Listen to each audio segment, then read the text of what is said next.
Hello, everybody. Welcome to Cantina Social Hour Friday night. What is up, you guys? Hello, everybody. Welcome to the Cantina. Cantinians, welcome. Good to see everybody that's hanging out with us thus far into the night. It's Friday night. It's December 20th. It's the last show of 2024. The last show of 2024 is tonight, and we're going to be partying it up. We're partying it up. It's the holiday season. Everything is in full swing right now. It is the absolute best time to do Cantina Social Hour for the very last time in 2024.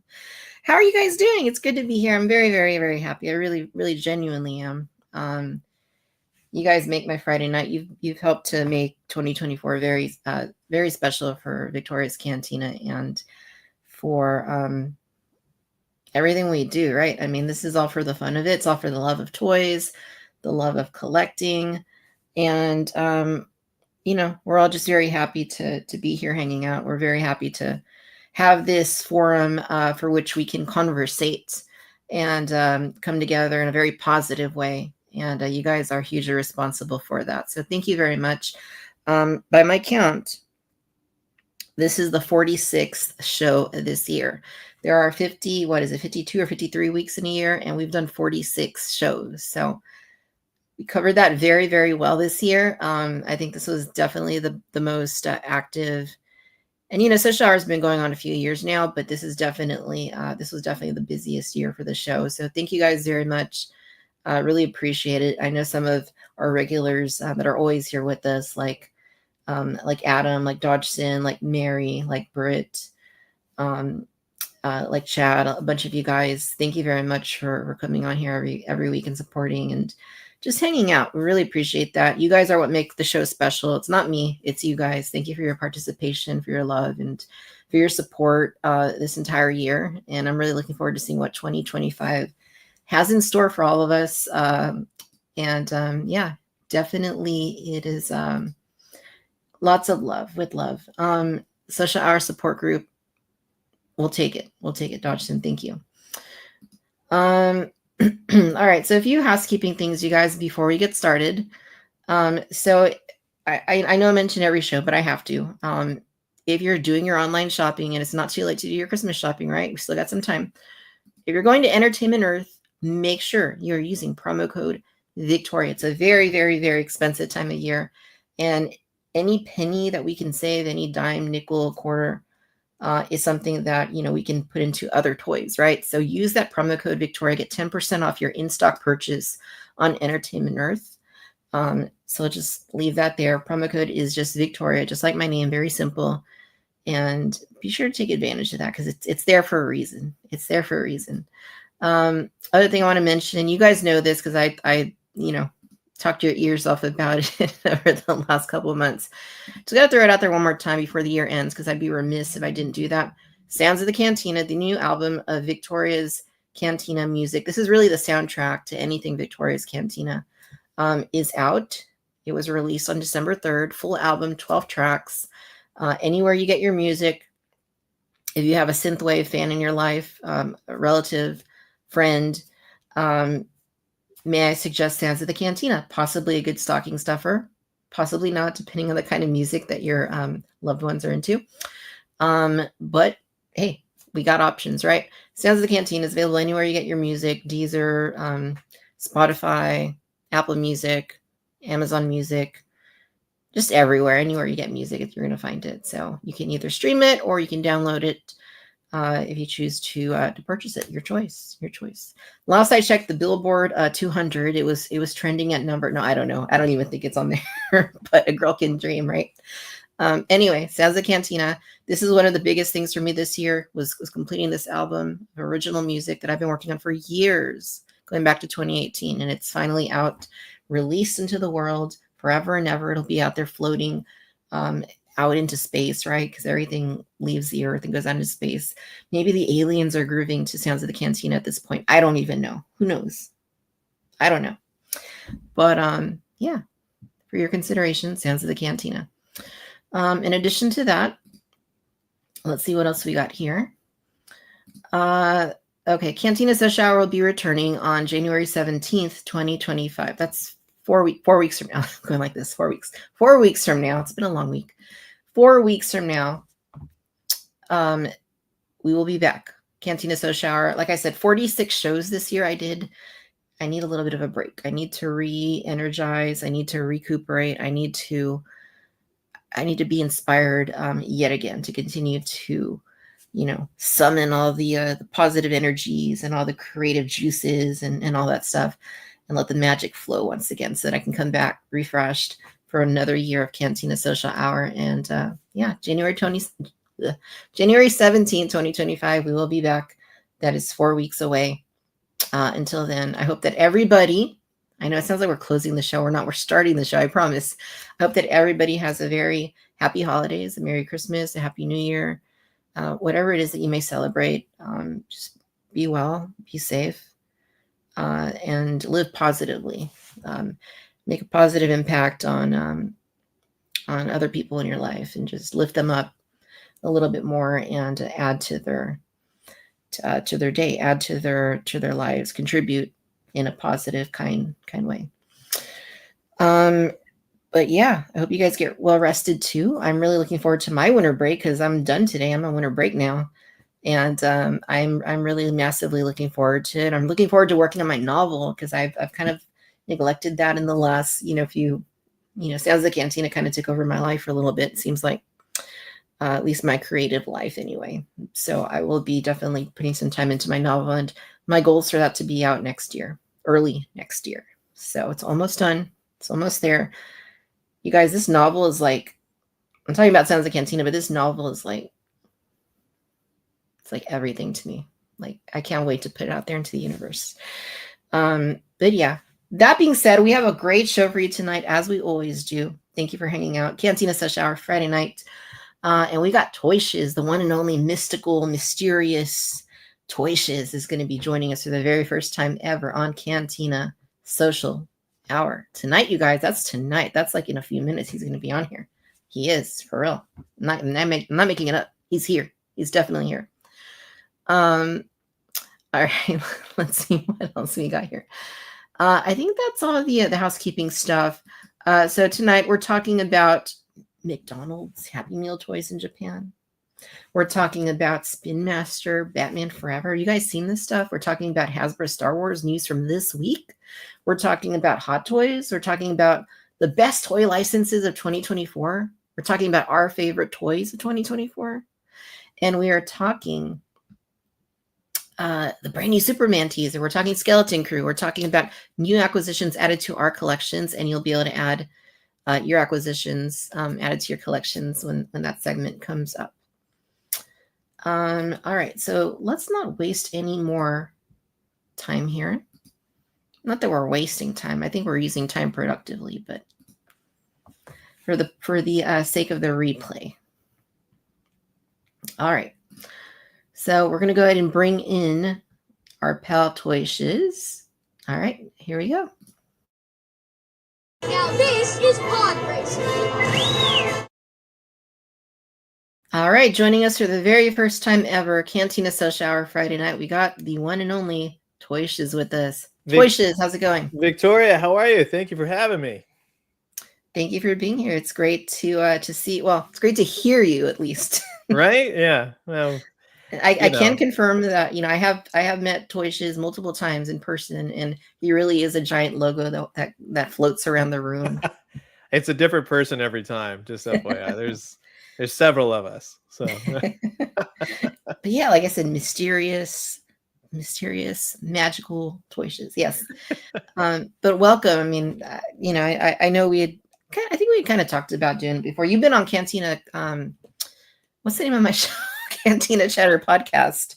Yeah, you've been on that before. What was that, like a year? Well, it's about a year and a half ago. I always say, you gave me plenty of heads up, and it really worked out. And I love everything that you do. I think it's always engaging, and it's just a great place to just be yourself and be a nerd and just talk about all this lovely stuff that we talk about. And I'm just very appreciative of everything that you do. You are amazing. So thank you for that. Thank you. I appreciate that very much. Yeah. Yeah, but no, I mean, like you certainly get busy. And like probably 90% of things I learn about as far as new releases go comes from your Instagram. Well, like those McDonald's things we'll be talking about, right? Yeah. Yeah, for sure. So before we get into those, anytime we have a brand new guest on the show, I definitely like them to just talk a little bit about their history with toys, why it is that, they got into toys and, Sure. what is it that keeps you going, running your YouTube, running your Instagram on a very consistent basis.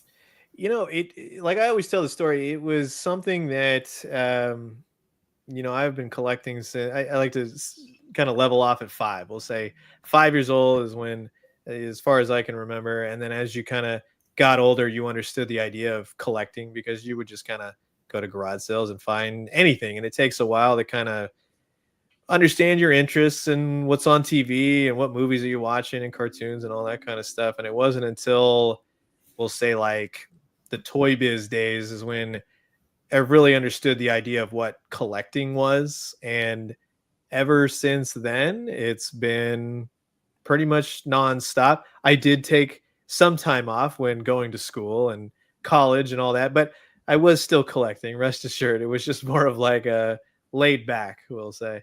But when I started Toy Shiz, it was kind of just like a fun outlet to be like, here's my dumb collection. Look at all that. And I'm very appreciative of what it has turned into. And what keeps me going is just the idea that people want to tune in and just hear me talk about all this nonsense. And for that, I am forever grateful because there's a lot of people, including yourself, that talk about this kind of stuff and it makes it fun for everyone. And I can come on here and we can talk. And when I see you at events, it's always a joy. And it's really just the people that love this kind of stuff and the friends that I've made. That's what keeps me going. And it's just supposed to be fun. And that's what I like to do, is just have fun, because there's too much awfulness in the world and we need an Yeah. outlet sometimes on a daily basis. So yeah, that's kind of where my head's at in terms of everything. Absolutely. I completely agree. It's definitely a creative outlet for which we can inject our creative energies into, and we get it back too, right? Because it's something. A lot of these are based off of shows that we like or movies or nostalgia, and it just really helps to add that positive aspect to our lives for sure. Yeah, it's an ever changing ecosystem, which is fun because one week I'm talking about Spawn or DC Multiverse, and the next week Ninja Turtles, and it folds again. In a couple weeks we're back to Ninja Turtles again. And it's consistently changing. And what's so funny is that growing up, and again, using like the Toy Biz narrative, it's like you'd have to go see Wizard magazine or eventually Toy Fair magazine to even know what was kind of coming out, and it was few and far between. You remember, it was like every 4 or 5, maybe 6 months, that's when you would get a new wave, or you'd be on the lookout for something new in the toy aisle. But you really enjoyed the things that you have. For me, I find that's kind of lost sometimes these days, is that there's so much to talk about. There's so much coming in, making videos about, taking pictures of, but you kind of have to take a while and appreciate what you do have. You come to us sometimes to learn about all this new stuff, so let us handle the hoarder's pile, and everyone else can enjoy just the funness of their collections. Definitely. Absolutely. Yeah. No, if it weren't for toys, I wouldn't be doing this every week, honestly. Like, it just, right. Toys are responsible. I mean, it's kind of a trivial thing. It's kind of a, depending on who you talk to, they might say it's kind of silly or whatever, but it's obviously, it's a community, right? We've built like communities and met people and done really cool things because of toys. So yeah.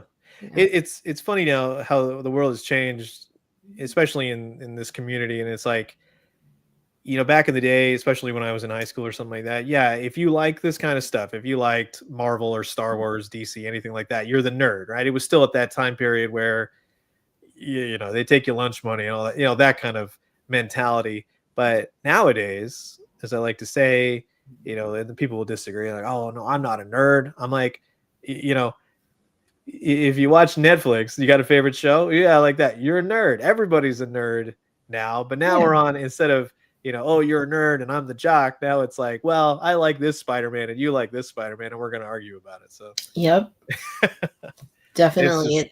It's definitely changed. Yeah. It really has. When I was a kid, like, even like elementary school, right? Like I was collecting like Power of the Force too, and but I wouldn't really talk about it because people would, if they found out, they'd laugh or whatever. But maybe it's still like that to some. Well, not really. I mean, I would know because I work with kids all every day. But yeah, it's not really like that so much anymore because I do see older kids with like action figures sometimes. Yeah, but yeah, it's funny. just sorry, go ahead. different. Yeah, no, it's just, you're right. It is a very different climate than it used to be. Yeah, I was absolutely shocked. This happened about 2 or 3 weeks ago. I went to a coffee shop that I frequent, and this kid came in with his mom, and he had like kind of like what I used to do. He had like one of those old like lunch boxes, and you put the toys on them, and every time your mother would take you somewhere, at least you have something to play with. This kid legit had Black Series Star Wars figures, and I just was like, oh my God, I haven't seen that in years. You never see kids playing with like that level of Star Wars stuff. So it was refreshing, Yeah, that is really cool.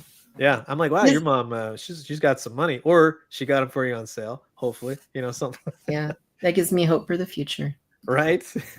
Hope for the future of humanity. Yeah. Well, very cool. So before we continue, I do want to acknowledge our friends that are here with us tonight. So I'm going to scroll all the way back up here to the chat for a few moments, and of course, our moderator Adam is with us. Adam, the shower blowout of 2024 will be special, and happy holidays to kids teens everywhere. Indeed, Adam. Thank you. Appreciate you being here. Appreciate you moderating as always. Yeah, throw out those jerks. No, I'm just kidding.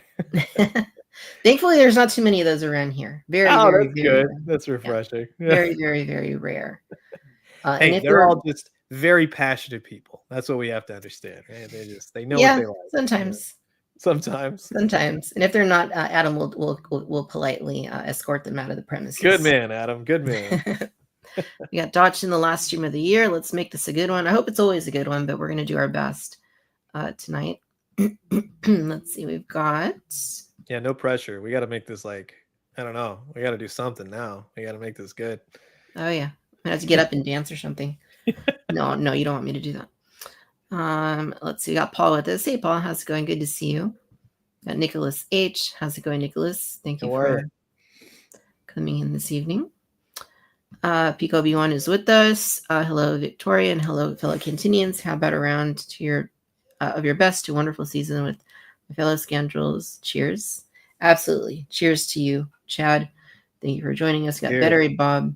Hey, Bettery Bob. Happy holidays to you. Oh, I love the name. That's a good name. Yep. We got William with us. What's up, William? TVC finishing the year strong. Evening, y'all. Yes, we're going to talk TVC in just a little bit. Cool. July through November is with us. How's it going? We got Brick something with us. Happy end of 2024. Yeah, fingers crossed for the new year. Indeed. Absolutely. We got David Matthews with us. What's up, David? Britt is with us. Hello, Britt. Thank you for hanging out with us. As per always. Let's see. We have. Oh, I hope you received your ghost. Oh, thank you, David. I have not even gotten a shipping notice that my ghost is shipped. So I'm going to be one of those few people, I guess, that doesn't get in time for Christmas. So yeah, hopefully you do. I know that. What's his name? Toying around. He got his today, I think, but he's in Canada. I think. Yeah. So I don't know how it works. I'm just a big box. I backed on day one. I was actually sitting in the exhibition hall there at Comic-Con when they announced it, and I pulled out my phone. I ordered it, but obviously that doesn't mean you're going to get it first, right? So right, yeah. I was first for the Giant Man, but I've been last for every other one that I've ordered. So it was nice to get one first because I get to brag to all my friends. Like, hey, look what showed up. They're like, oh, son of a gun. Come on. We got Mary Sullivan. Hey, Mary. How are you doing? Good to see you. Good evening.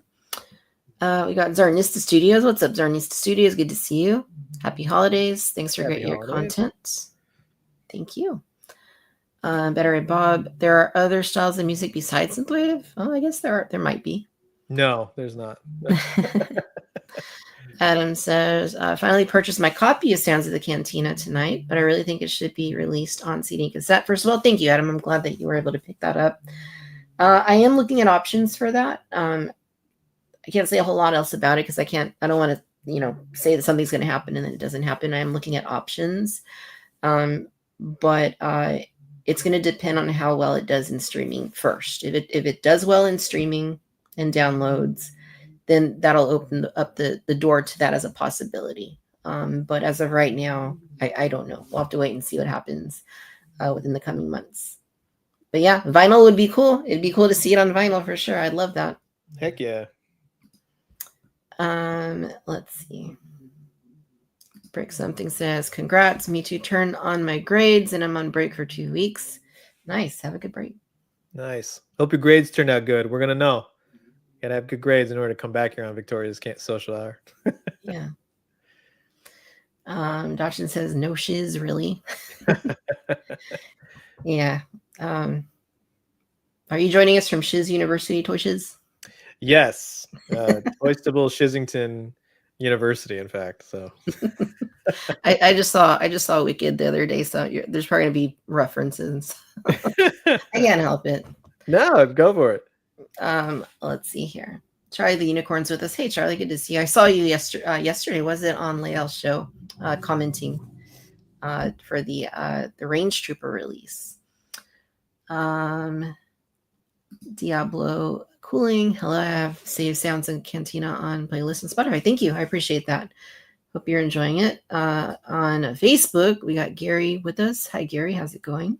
Hey, Gary. Cute Colt is with us.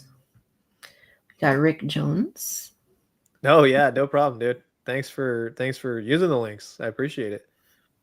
Like Victoria said, go for that Entertainment Earth. That's the money spot right now. They got a good sale going on. Yeah, they got a lot in stock too. Yeah. Robbie's with us. Hey, Robbie, good to see you. Brick something says, toys definitely keep life fun and spark my imagination. Both these things get drained by the world sometimes. Yeah, that's true. It is true. I'm thinking about doing this because I'm not going to be doing the show for a month. I feel like I'm going to maybe just take like a social media sabbatical for the next couple of weeks and just not like open Instagram. I don't know. It's going to be hard to do that, but I might. Yeah, I recommend it. It's healthy to do. I mean, I'm saying like I've learned how to kind of do it without people knowing that I'm gone. That's my little secret, but you know what I mean? It's like you got to take a break sometimes. So yeah. It's because you're a wizard. That's why. Yeah. Yeah, exactly. Yeah, you're like the Wizard of Oz. Yeah. Just me behind a giant curtain with toys. Yes, absolutely. With toys, you never grow up. Who needs to grow up? Who needs to grow? I don't know. Not anymore. No, I ain't growing up. It's all too automated now. Now we just, we got robots and stuff. We can just live like this forever. We can do this all lifelong.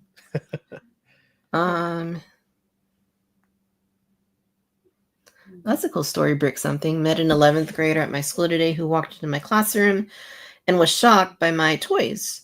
He actually knew a lot about him, so I gifted him the Jada Toys Fei Long to the season. Very nice. That's very nice of you, Brick something. That's a good toy to give him. That's a great line.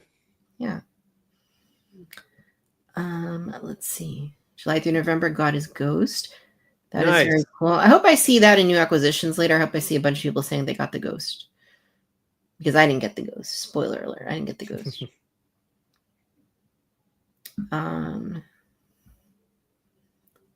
Mike is with us. The dulcet tones of the faceless Mr. Thank you, Mike. I try to just talk softly and sweetly, of course. Yeah, why not? Little Pookie's with us. Just got my notice 10 minutes ago. Supposed to be delivered till 26. Very nice. Maybe I got my notice. Maybe not. Either way, like, I'm not gonna have time. Maybe we get tomorrow. That'd be cool. If it just showed up, that'd be something. Yeah, that's even better when it comes out of nowhere. That's kind of what happened with the like I was saying with the Giant Man. It was like, hey, there's something coming, and I go, yeah, what is 15 pounds and coming my way? I mean, honestly, like I'm glad that they're managing to ship them out before Christmas, but like it's not a really great time to do that either because I know a lot of people travel, right? So Yeah, that's do you not, and you know, stuff happens. yeah, Packages like do you not go. want to be home when your ghost gets delivered? Like, I don't know. Yeah. So I don't know. Yeah. Anyway, that's Yeah. neither here nor there. I'm not in charge of when the ghost ships out. I'm just reacting. I'm just reacting. That's all I'm doing. Is that everybody? Did I miss anybody? It says the ghost box is 50 pounds. That's wild. Holy Toledo. Ian Sweeney's with us. Growing old is inevitable. Growing up is optional. I like that. Yeah, that's true. You got to have reasonable stuff. You got to be able to adult and do this stuff. It can't just be Multitasking, right? You got to be Yeah. able to pay your taxes, pay your bills, exactly. buy your groceries. You don't want credit card debt. Trust me, this No, stuff's you not don't. worth it. You don't. You don't. And I don't. I manage it very well, but Yeah. you got to be careful because it could be a slippery slope. Oh, it is. Yeah, especially after this year. What a year, right? What a freaking year this has been for. Oh man, just like when you think, what else could they possibly do like next year to make it overwhelming on your wallet? Like they're gonna figure it out. Don't worry about that. They got you covered. They've been plotting and planning for a while. They know exactly what they got coming for us. This is 2025. Let's see what happens. Roll the dice. It's gonna be interesting. Yeah, looking forward to it and really not looking forward to it either. Yeah. I might just have to freeze time for a little bit here. Right. Just keep it Christmas for like the next like 4 months or something. Right. I might be okay with that, honestly. Maybe. Christmas came.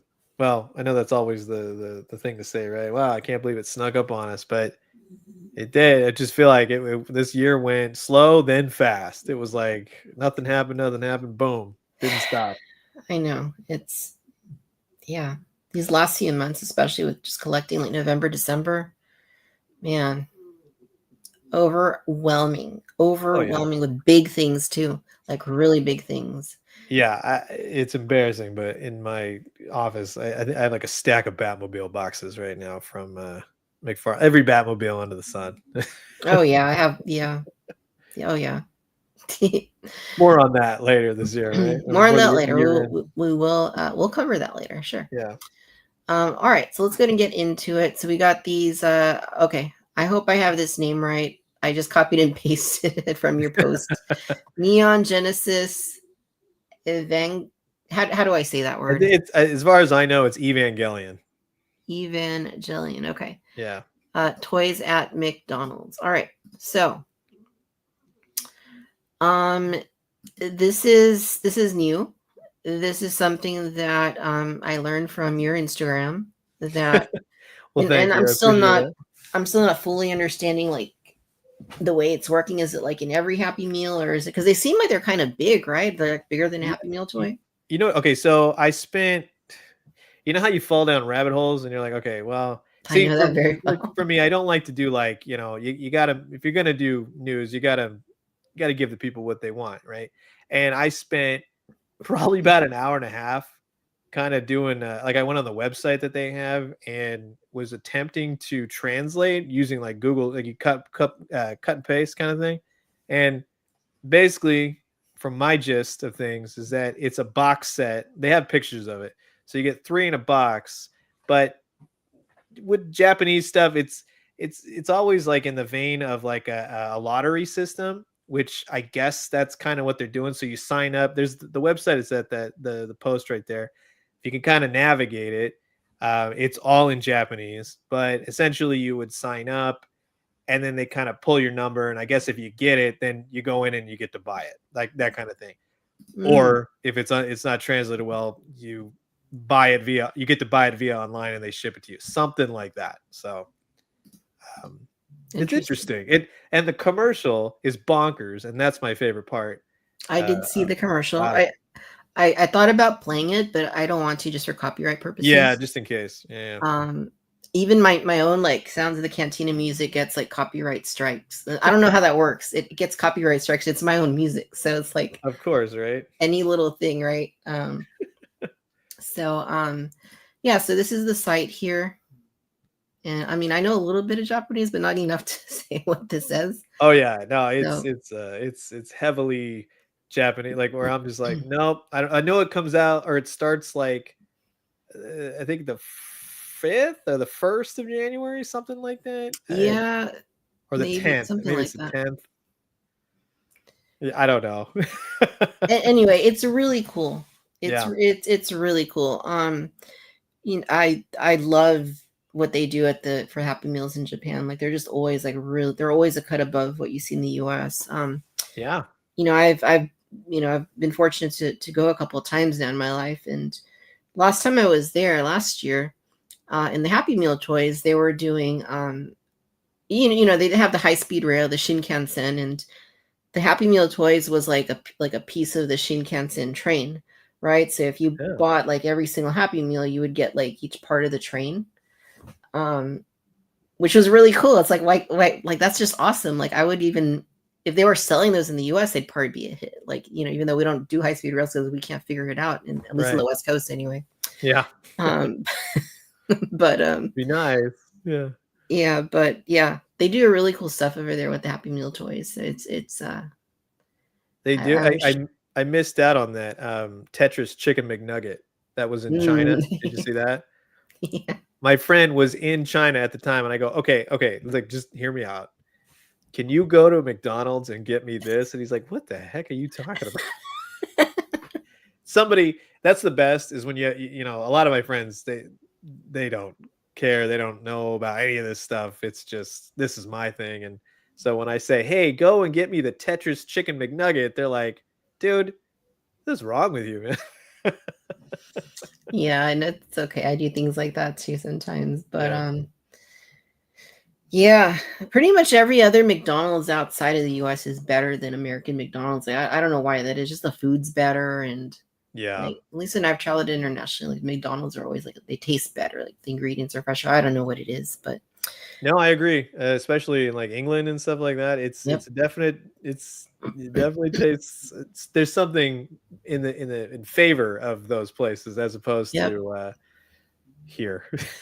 I had something in Japan called the Samurai Burger, and that was like Oh, very really good. cool. Yeah. See, and they even have cool names. I want to eat a samurai burger. I don't want a Big Mac. Who cares? I know they have cool names for stuff like that. Anyway, yeah. So I see a few comments talking about this here. So Mike says, is it a 3-pack? Maybe. Yeah, it's like a little gift box looking thing. I couldn't find any pictures that were like not blur. I don't like to post pictures that look like somebody took with a potato phone, you know. So, but yeah, it's essentially that. It's all in one set. So they're pretty cool. I mean, the nostalgia factor alone is just up. It's like those old dinosaur transformers and the robot transformers that all turned into McDonald's items, and the hot cakes like pterodactyl. That was always one of my favorites. So. Yeah, those are the best. They don't make Happy Meal toys like they used to. No. It's another thing. It's unfortunate, right? As you get older, you're like they did Mario. I'm a huge Mario fan, and they did the Mario Karts, and I got one of them, and I was like, nah, I'm good. I know. Yeah. Once in a while, they'll do something that like prompts me to just eBay like a whole set, but it's very rare that happens. It's got to be something like really, really cool. Yeah. No, I agree. Yeah. Let's see here. 22 says lottery to get a chance to buy it. Yeah. 12.19 through 110. Yeah, that would make sense. Yeah. Yeah. Rick has joined. Hey Rick, how's it going? Rick. You're not late. You are perfectly on time. Exactly. Cool. Well, that is neat. I'm glad that you shared that because I really did want to see it. Yeah. I can't tell you anything about the anime. I know what it is, but and I've seen a few episodes. I know that there's like mechs that fight other robots and stuff like that. We could talk about the Big O and Cowboy Bebop. I could tell you about that all day, but not Neon Genesis Evangelion. So yeah. So I didn't have this on the list necessarily, but I saw you posted this, so I'm just going to share it real Sure. quick, and just kind of get your take on these. Yeah. But you posted a picture of the NECA Nightmare Before Christmas, a little video. Yes. Did you put the video up on YouTube already? Yes. Okay. When did I do that? Late. It was late last night. I was kind of putting it together, but so it's up now if you guys want to watch. But sorry. Well, yeah, I'll go back to you. It's up. Okay. So yeah, I was just curious. Like I haven't watched the video yet. So what is your verdict on these? These were, they were revealed. I think it was San Diego Comic-Con this past year, or they maybe hinted at them, maybe a Toy Fair or something like that. But these weren't on my radar, to be honest, because I collected some of the Diamond Select, and in my head I go, oh, I have the Nightmare stuff. NECA was nice enough; they sent these over, but I was completely blown away because there's some old Nightmare stuff that I never got. I always admired it, but it was kind of like how they did the stop motion, where you'd have that set of all the different head portraits, and that's how they make the puppetry kind of work. It's all those various looks, and they swap out the heads for every single frame. And NECA essentially did this, especially with the Jack Skellington. You get 8 head portraits in the box alone, and it's every single main Jack Skellington head that you could think of or that you would want. And essentially you could do your own stop motion with it, and it's really cool. They did a great job, I think. And it's always nice to be surprised by stuff that you really didn't really think anything of, and then you go, wow, these are very cool. So they're awesome. I highly recommend them if you're a fan of Nightmare Before Christmas. Yeah, no, that's good to know. I think I have the Jack Skellington. I think it was maybe Diamond Select. I don't remember who did it, but it was like several years back now. But yeah, probably. Yeah. That was a pretty comprehensive line too. Like they did several characters. So yeah, no, it looks cool. Something to, not that I need another line to collect, but something to consider. The Sally is nice too. The not to say like the Santa Jack and the Mayor aren't good, but a lot of people are going to gravitate towards Jack and Sally, and I can tell you that they're just awesome. They have all the parts and pieces that you would probably, if you've never had a Jack or Sally, you'll never need to buy another one because it's all in one go. And that's kind of refreshing. Instead of here's a Jack with an angry face, or here's a Jack with something like that. It's just all in the box, and you don't have to keep buying them over and over. So yeah, that's good to know. I appreciate it when companies do that. Yeah. All right, so let's move into Spin Master, who I think I probably again first saw it from your Instagram. Yeah. But so they are making Batman Forever retro style toys. Which is interesting. I mean, there's a lot of companies doing this kind of thing right now. Sure. NECA's doing their 5-point stuff.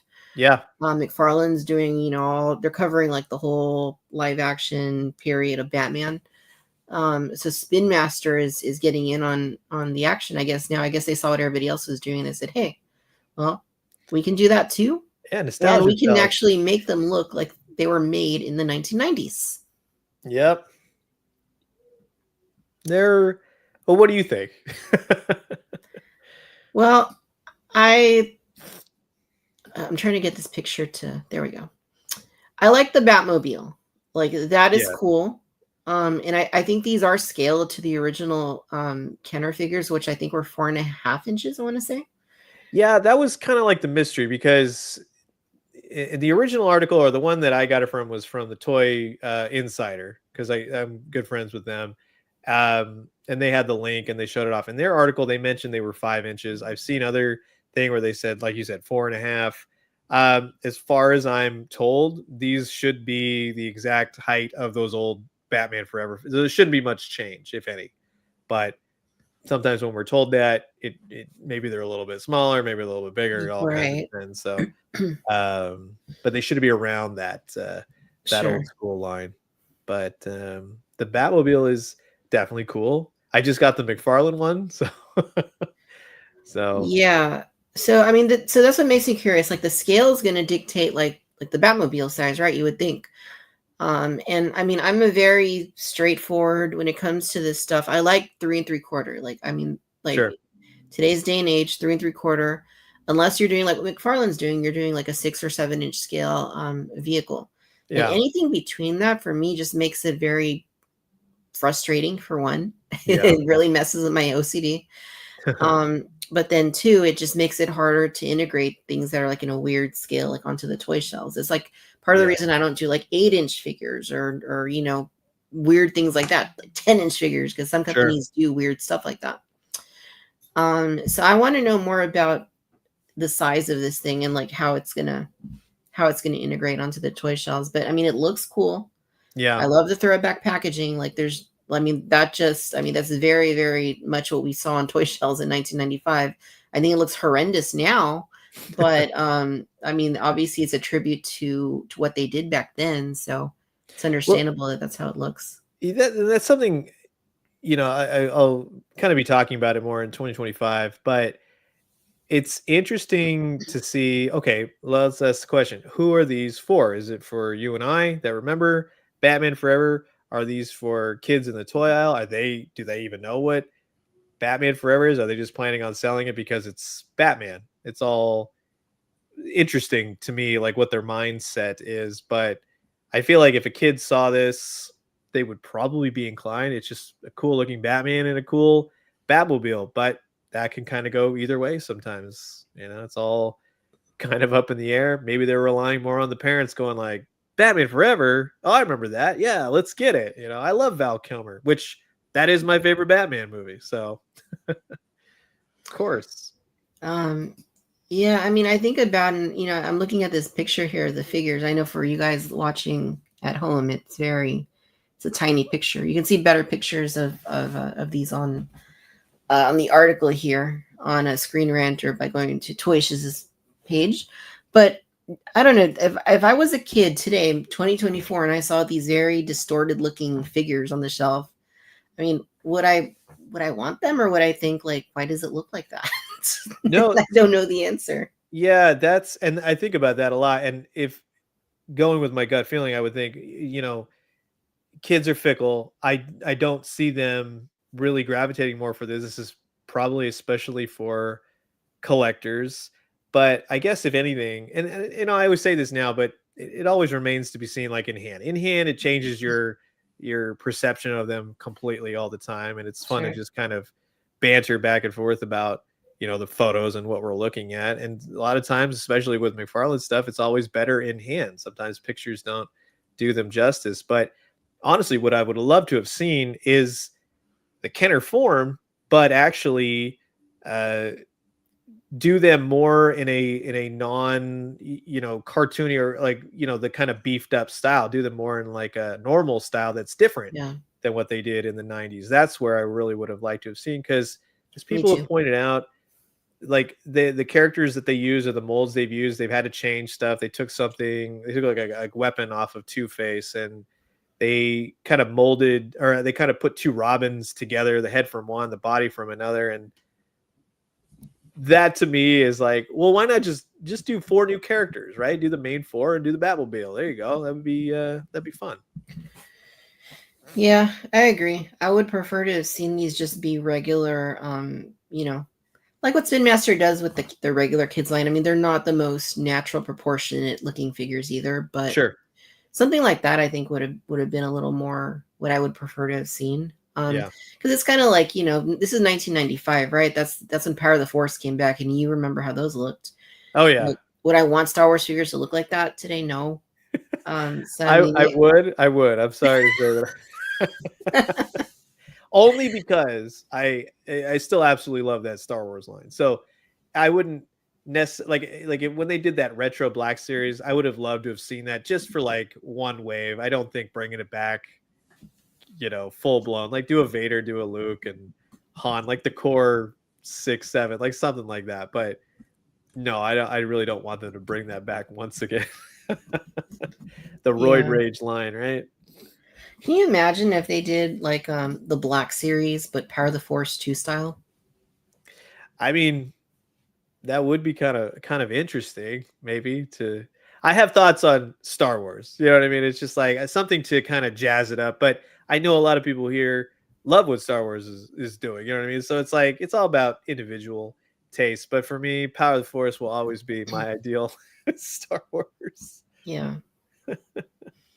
I mean, that's where the nostalgia is at, right? I mean, that was like that's when I got into collecting Star Wars, was during that era, 1996. So Yeah, same. It's when they did the trilogy remastered that came back, and I had growing up, I had some Star Wars stuff. Like I said, like you'd get stuff from garage sales. You don't really know what it is, and then if your parents put on Star Wars, you go, "Oh, okay, that's an R2D2. Oh, that's an AT-AT," stuff Mhm. like that. But didn't get heavy-handed into it until Power of the Force, which was awesome too, just to kind of learn how to collect Star Wars, learn about the different lengths of the lightsaber. Oh, Obi-Wan comes with a 3 3/4 inch lightsaber. This one has a 2 and it's all that stuff that they would put Oh in yeah, a long the lightsaber, short tray, or all that nonsense. yeah. This one has the hologram sticker. This one doesn't. It's 0.00 and 0.01. oh god, yeah. Remember The trauma.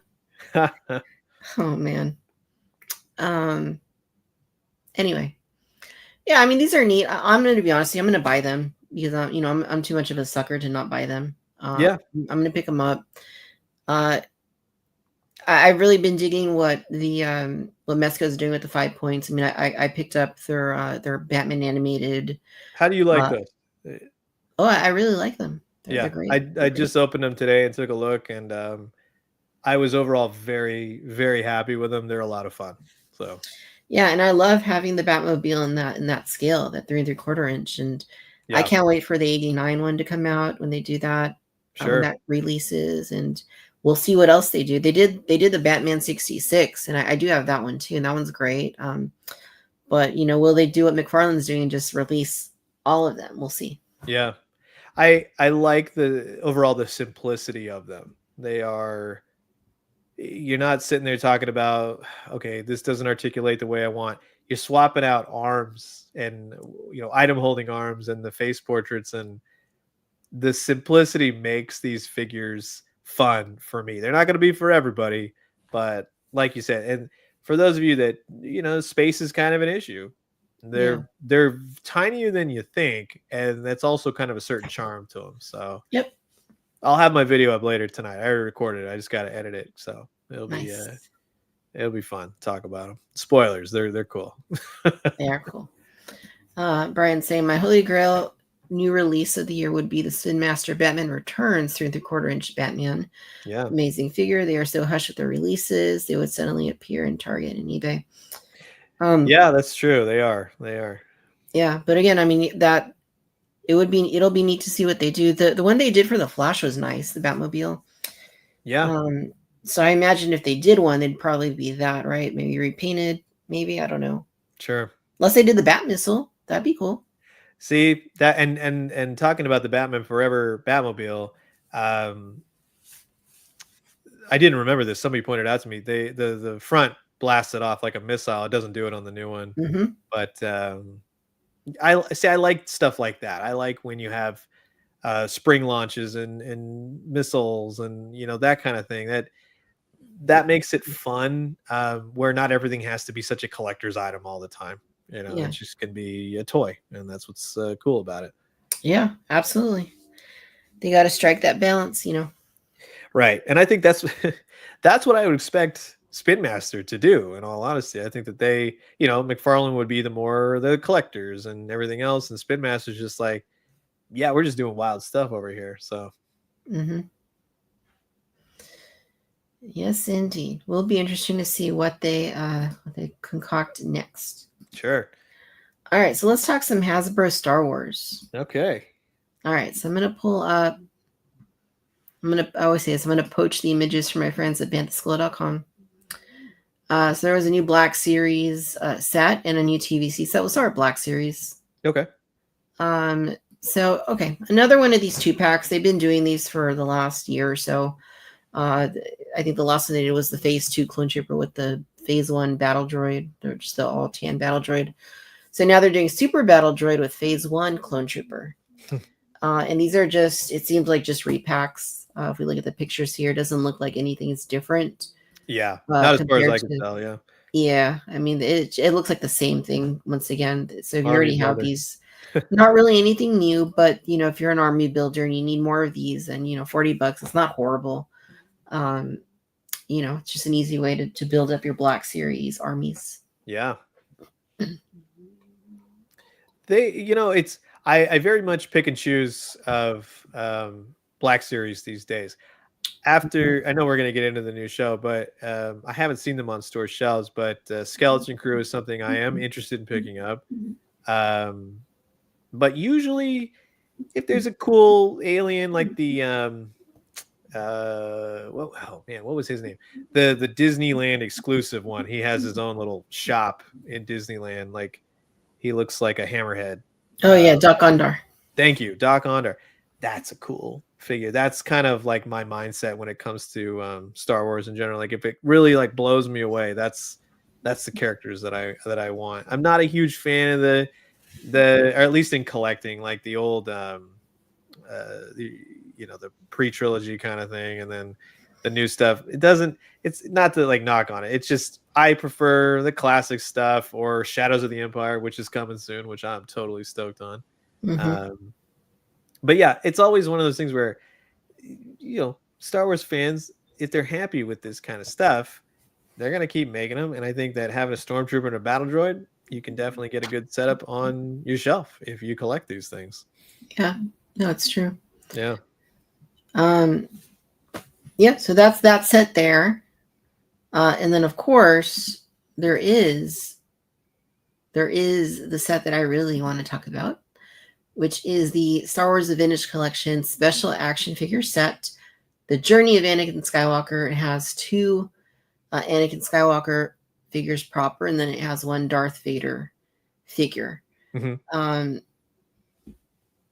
So I guess just right off the bat, like when I saw this, I was at work and I was like on my break or something, and I was like scrolling through and I was like, whoa.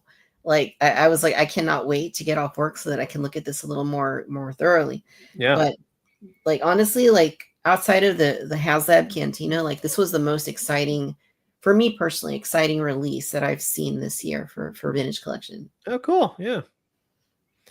Yeah, that it's what's interesting to me is the Vintage Collection seems to have really taken off now, as opposed to like the Black Series was like the big thing to have.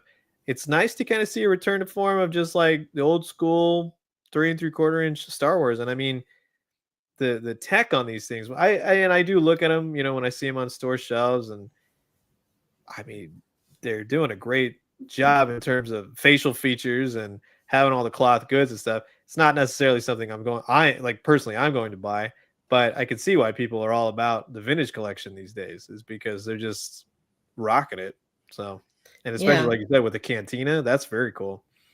Right. And the vehicles and the creatures they're starting to tap into once again. So just the world building aspect is, you know, that's always what's made 3 3/4 inch, you know, so. Yeah. I saw the the blurg and was it Kuil, you know, from the Mandalorian. That was on GameStop shelves the other day when I was there. It's cool to see that stuff. That's again, that reminds me of Power of the Force, just all kinds of creepy monsters and droids and all that kind of stuff. Definitely. Like this is really cool. I mean, for me, like, you know, I know we've been asking for a new Anakin figure in the scale for a long time, like just a regular Anakin figure. Yeah. And of course, you know, this one has the Sith eyes, which, you know, obviously this is a pre-pack, right? They're going to do a single release without that feature, you know, probably next year. And it's going to be another main character. You know, we talk about make the mains, like do all the main characters that haven't been done in the Vintage Collection, haven't been updated in almost 20 years in some cases. Yeah. And this is one of them, because the most definitive Anakin that we have is probably the last Vintage Collection one from 2010, I believe. And that one was based on a 2005 sculpt. So that's almost 20 years. So, I mean, like this, you know, they announced the Anakin Clone Wars previously. And this one has the soft goods cape this time. Oh yeah, he was part of like the pipeline, right? They pipelined him. They're like, oh, he's coming soon, so this would be the one. Yeah. Yeah, so that's what this is with the cape, and they added the scar because I guess they somehow forgot the scar the first time on his face. So kind of looks like he's got a dark saber in this picture. Right? Yeah. But yeah, no, this is really cool. I love the cape. It's a nice little thing to add on there. I think in Ahsoka he was supposed to have that cape, but for whatever reason they decided not to do it. But yeah, I mean, it's a nice looking figure. I am curious in terms of the construction of this though, because the previous one that is coming out soon, probably in January, I believe, of this figure, the standalone figure release, reuses arms and wrists from the TVC figure from 2011 or so. Oh wow, okay. So I don't know if they changed that for this release. I really hope that they did, but I wouldn't expect that that's what happened. I'm more interested, though, I will say, in whether or not this version here has those arms, because I feel like for this character, like you have to be 100% like brand new tooling, 100%. Right. This iteration of him.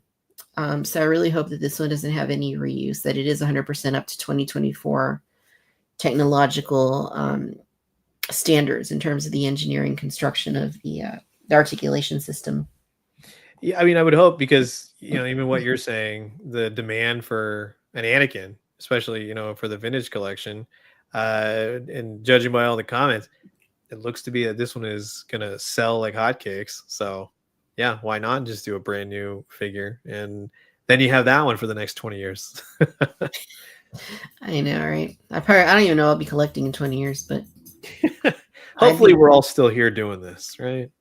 Maybe we'll be doing the same thing, Cantina Social Hour, we'll still be talking about this stuff. Oh yeah, you remember 20 years ago when we talked about that Anakin figure? They're finally updating him again 20 years later. You'll be in a mansion though, on like the top of a hill, and then you'll call me up and be like, hey, you want to do your Cantina? And I'll be like, in an old folks home. And you're like, yeah, that sounds great.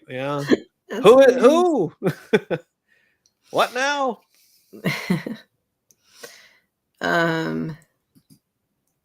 Yeah, no, so this really made my day. Like, I'm not even, Anakin is my favorite character, and I just love that we're getting not one, not two, but 3 figures of Anakin / Vader in this set, like all at once, out the gate, boom.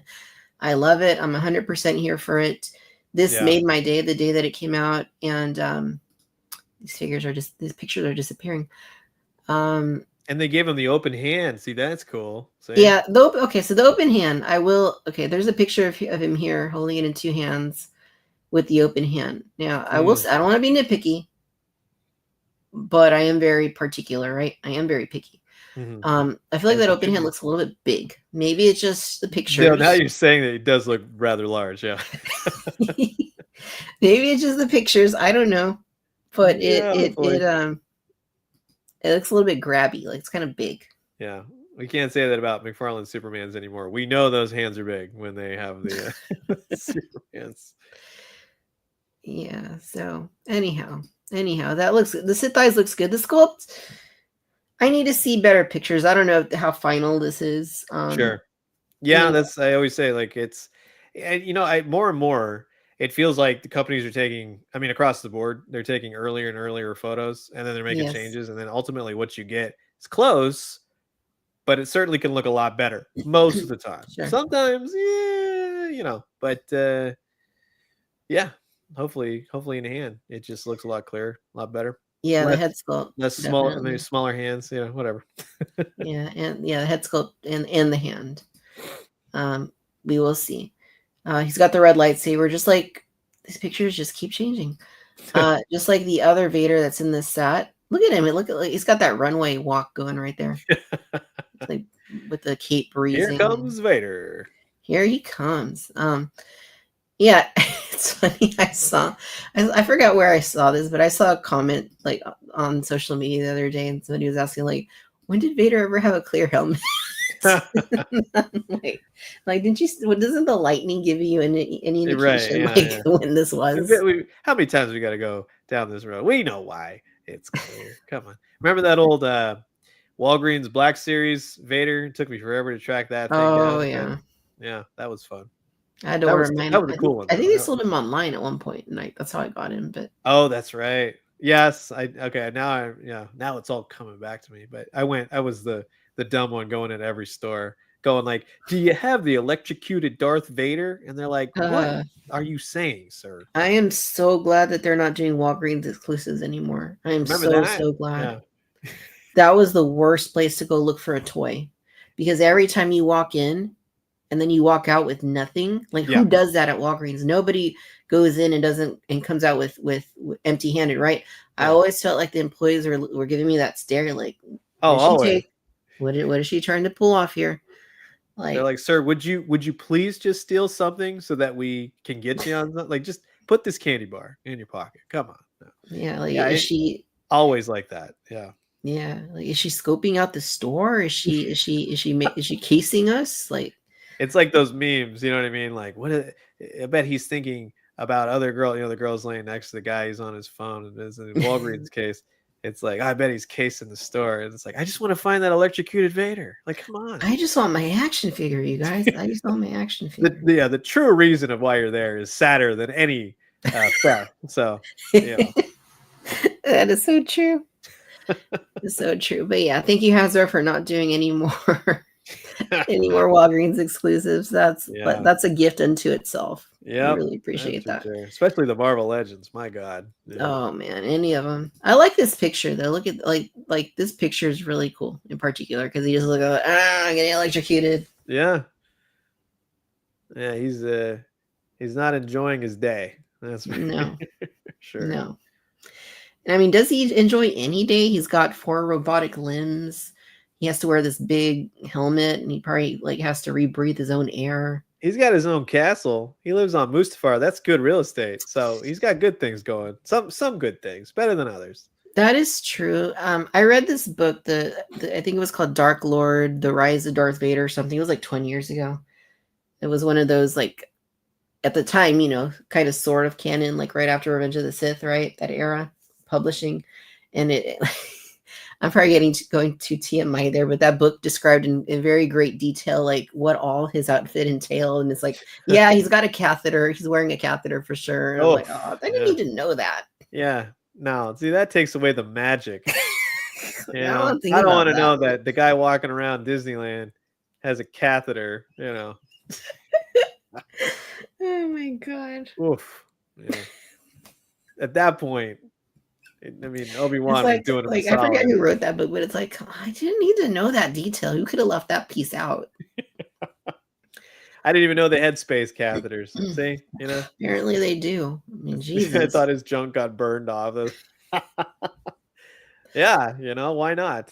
Right? Why not? See a super chat here from our pal Ken Plume. Boom. Thank you, Ken. I appreciate that very much. Happy holidays to you as well, and I hope we can get you on the show in the new year. But yeah, this this set is just like made my like December as far as Hasbro Star Wars goes. Like, good, that's cool. Like, I'm going to be honest, there's not a whole lot I want to see from the vintage collection anymore. Like, yeah, I always say, more, yes, more, yes. But at the same time, when I sit back in, the way that Bruce Wayne did at the beginning of Batman Returns, and there, the blacked out room is completely in the dark, right? Just sitting there, like, thinking to himself. When I'm doing that, I'm thinking about the vintage collection. Like, I'm not thinking about all these different things that I need for TVC. I'm thinking about original trilogy stuff they need to finish. Sure. And I'm thinking about prequels / Clone Wars. Like, and that's basically it. I'm not really thinking about a whole lot outside of that. I mean, would it be great to get the rest of the Bad Batch? Yes, those are essential. Would it be great to get the Skeleton Crew? 100%. It would be awesome. Would it be great for them to finish like the Rogue One crew that they started like almost who knows how long ago at this point? Yeah, like they need to finish those guys. But right, like in my little private moments, I'm more like the stuff that I really love and want to continue to see a little bit more of. It's just those original trilogy things that I'm missing, and prequels and Clone Wars like stuff that I'm missing. See, Some of in his face my is little. private moments, I like to think about roided out Luke Skywalker and Han. And how can we bring back like a buff Chewie and that horrible looking Leia, and then make them into like modern day action figures? You know, like That would be something. every night. That's just me pondering. Yeah, definitely pondering, if nothing else. writing my my thoughts to Hasbro in 30-page emails. Yeah. Here's what I think. No. Yeah, a lot of people do that too. Yeah, I know. Yeah. Yeah. Sometimes they send them to me. Please don't. I don't. I only read the first sentence. I'm going to be honest. And I go, this is probably crazy as I keep going. So I'm out. Thanks, though. Yeah. Yeah. I get a lot of stuff like that too. Which I appreciate them sending it, but yeah, I can't really do a whole lot with it, you know? Yeah. No. You gotta tell Hasbro that stuff. You can't, you know. You can tell me, but it's not gonna do much good. No. It took me all this time for them to tell them every time I saw them about Shadows of the Empire. So I'm taking part credit for that. That was where's Dash Rendar? They're like, God, this guy again. We're closed. The convention's closed. Get out. I know. Adam says Hot Toys needs to do a catheter accessory.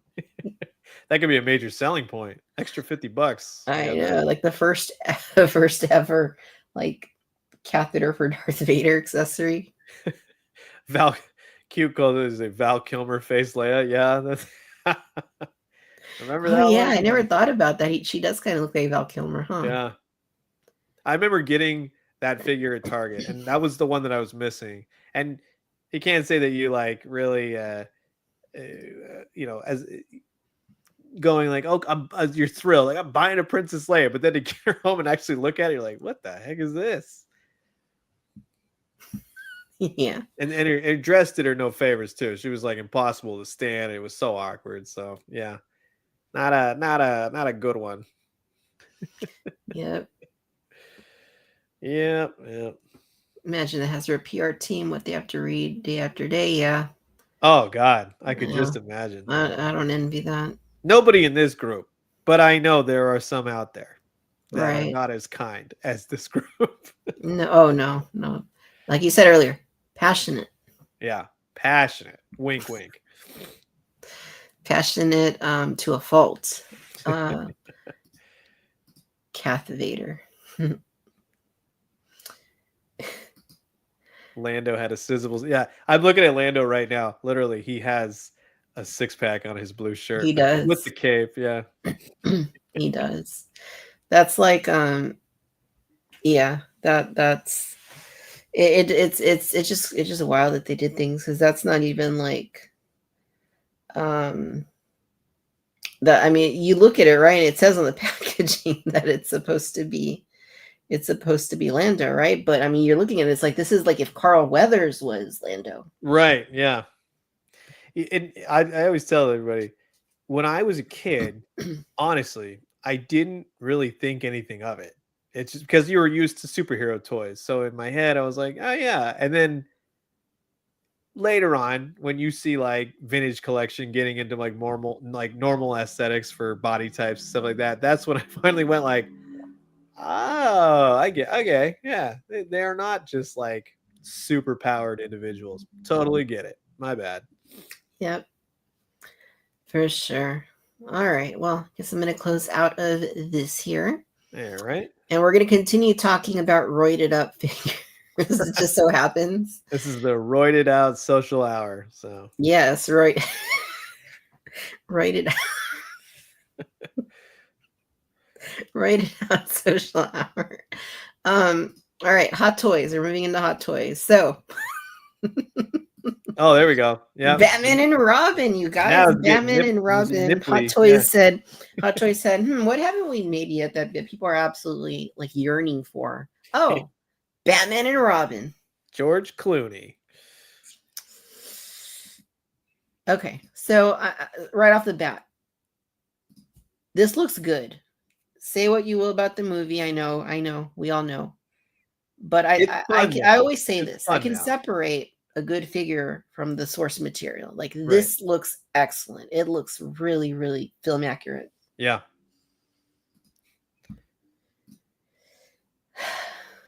The pose.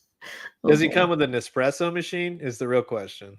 And I hope he does. A packing accessory. So yeah, let's see. He's got 3 interchangeable lower faces, separate rolling eyeballs, screen accurate weapons. He's got a display stand, and he's got I mean, he looks like George Clooney. Like he really, I mean, look at this. Yeah. He looks like him. They got the I guess Clooney signed off on it, maybe. I love how it says separate rolling eyeballs. Yeah, like not just one. they both roll around. Both articulate this time, huh? Yeah. He comes with a back credit card, does he? I hope to God he does. Let's see.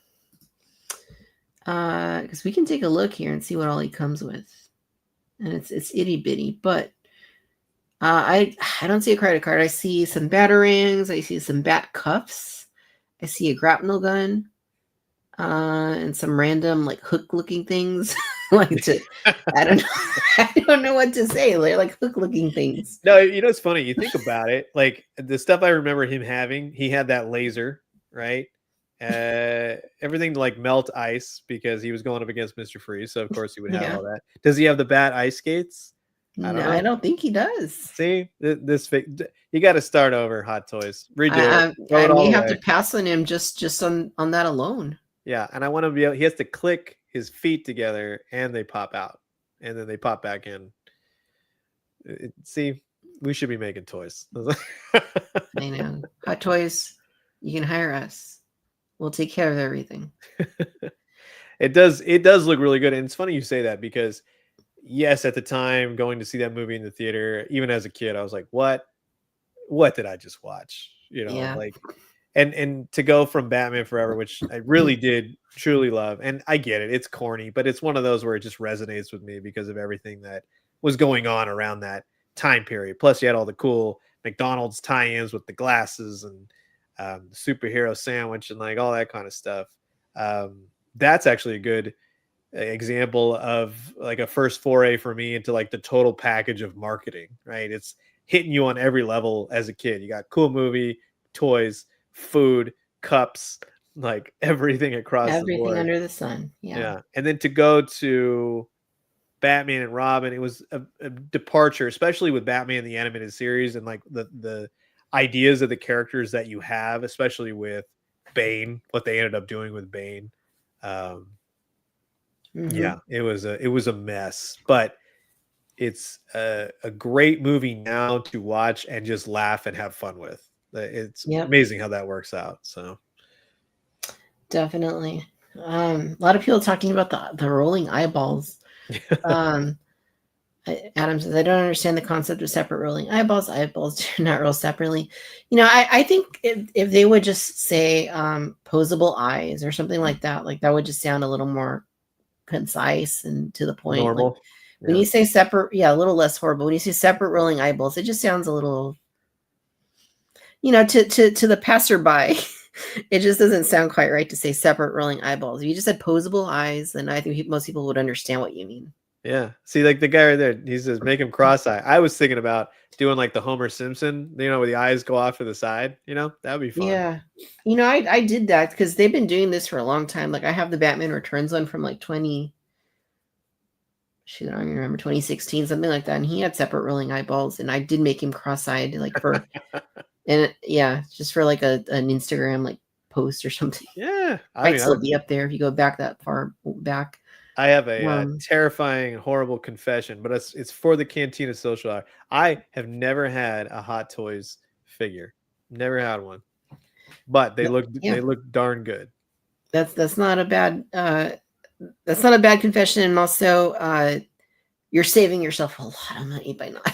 That's what I hear. Like once you have one, it's like buying a Fabergé egg every day, you know? It's like you gotta control yourself. So it's yeah. So all right. So not only are they doing Batman, which I didn't mention the price. The price on this is $265 for Hot Toys standards. It's not horrible. No, that's not bad. That is up for pre-order now. So not only are they doing Batman, but the Boy Wonder himself, Robin, is also coming. So, okay, hook-looking thing. I'm telling you, I don't know what that is. It's like a hook-looking thing. It says Robin battering, but it looks like a hook. Like if you just look at it on first glance, it looks like Captain Robin Hook. If I'm being honest, the Batman looked like George Clooney. I don't know. That doesn't necessarily hit Chris O'Donnell. No, that's not Chris O'Donnell. No, I mean it's fairly close to me. It's not. I think the Batman Forever one looked a little closer.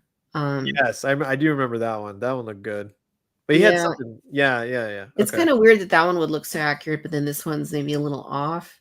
Yeah. But I know these are also like, it's not it's a prototype. It's not the final figure, but that was a cool suit. I mean, again, looking back now, like in your mind, you're like, okay, if he's Nightwing, he's got to be blue, but they made him red. And then the kind of recent comics, Nightwing has become, he's red and black. I think he's gone back to blue, but it's kind of cool to see, drawing from the past and stuff that maybe you thought was uncool. Now it's kind of cool. It kind of looks good. So yeah. Is that a phaser that he has? Yeah, I think isn't that the heat thing that he uses on Batman when he's like strapped to the rocket? He like only freezes his hands, because that's how a freeze gun works. Right. But yeah, I want I want to say that's what it is. Who knows? I kind of want to watch this movie, not just for laughs. Been a while. Yeah, I mean, it looks it looks good. It looks nice. If you just look at it as a standalone figure apart from the film, it looks good. I think that they did a nice job with the costuming. Those are some. I don't even know what accessories he's holding there. That just was that when he's like climbing the. I don't know. Like, see, it's funny.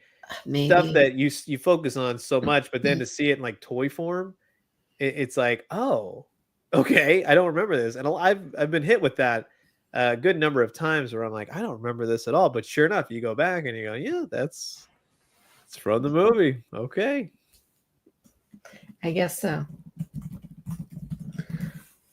It's Slim Shady. It kind of does look like Eminem. Oh my god, that would totally work for Eminem's music video, right? But he was Robin, so it does look like him. Oh my god, or in the Robin costume, but yeah. Anyway, so his accessories, he's got I can't say battering, right? Is it a Robin ring? I don't know. Birdarang. He's got the phaser.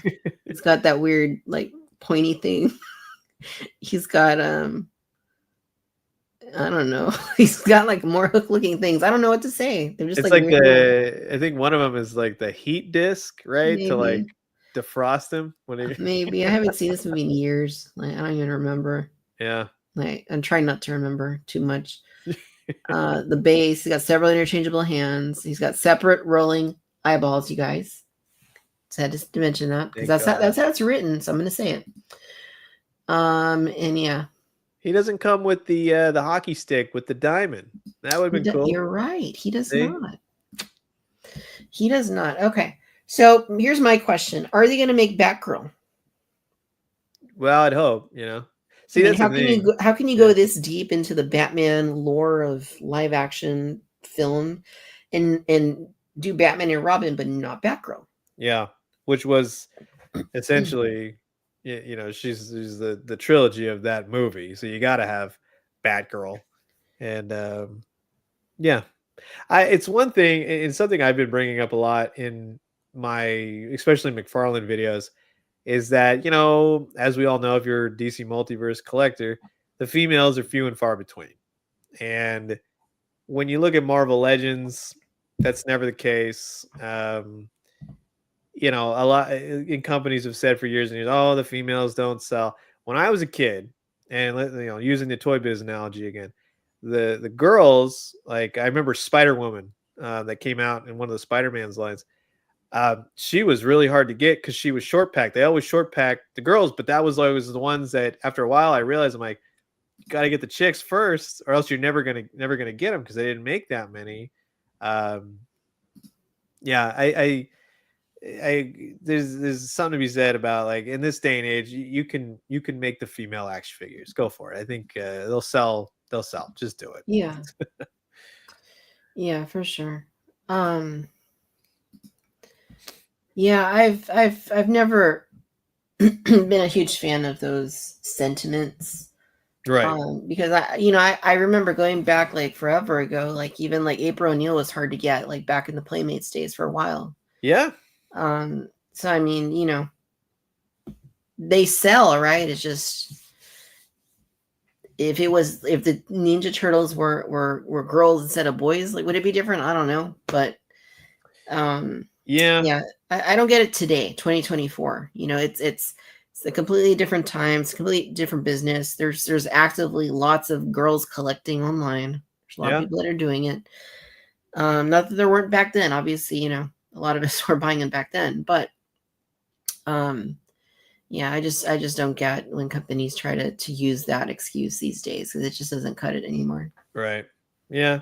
And like if they really thought like if you're really gonna go with that sentiment, then I recommend putting something else in the box that'll make everyone want to buy it if that needs to be the thing. If you really think, oh, this is not going to sell, well, put something accessory wise that everyone's going to want, and it'll if you got to jazz it up. But yeah, like you said, it's 2024. We can change things a little bit here. Come on. Yeah, definitely. And I say this not just companies like McFarlane, but also freaking Mattel. Like, come on, Mattel. I know you guys do Barbie, but your Jurassic line, like I know I say this every now and then, but they are like when it comes to the female like human action figures, like they're really shorting them out. Like, well, back I was meant to ask you back then because I always knew we talked about Jurassic Park and such, and they were leaving Claire off the stuff, right? Wasn't that like a thing? And you brought that up. I think that was you? Oh yeah, that's yeah. They were actively like ditching her. I'm like, well, that's weird. Like it's. Well, I don't care about Chris Pratt alone. That was one of the things that strained my relationship with Mattel. But, okay. Well, we don't talk about that. Sorry. Yeah. Oh no, we can talk about. We should talk about. Oh, okay. Yeah, so that was part of it for sure. Because I was calling him out. I'm not gonna. I'm gonna be honest. Even though I'm collecting a toy line or I'm a fan of the company or whatever, I'm not gonna. I've never like.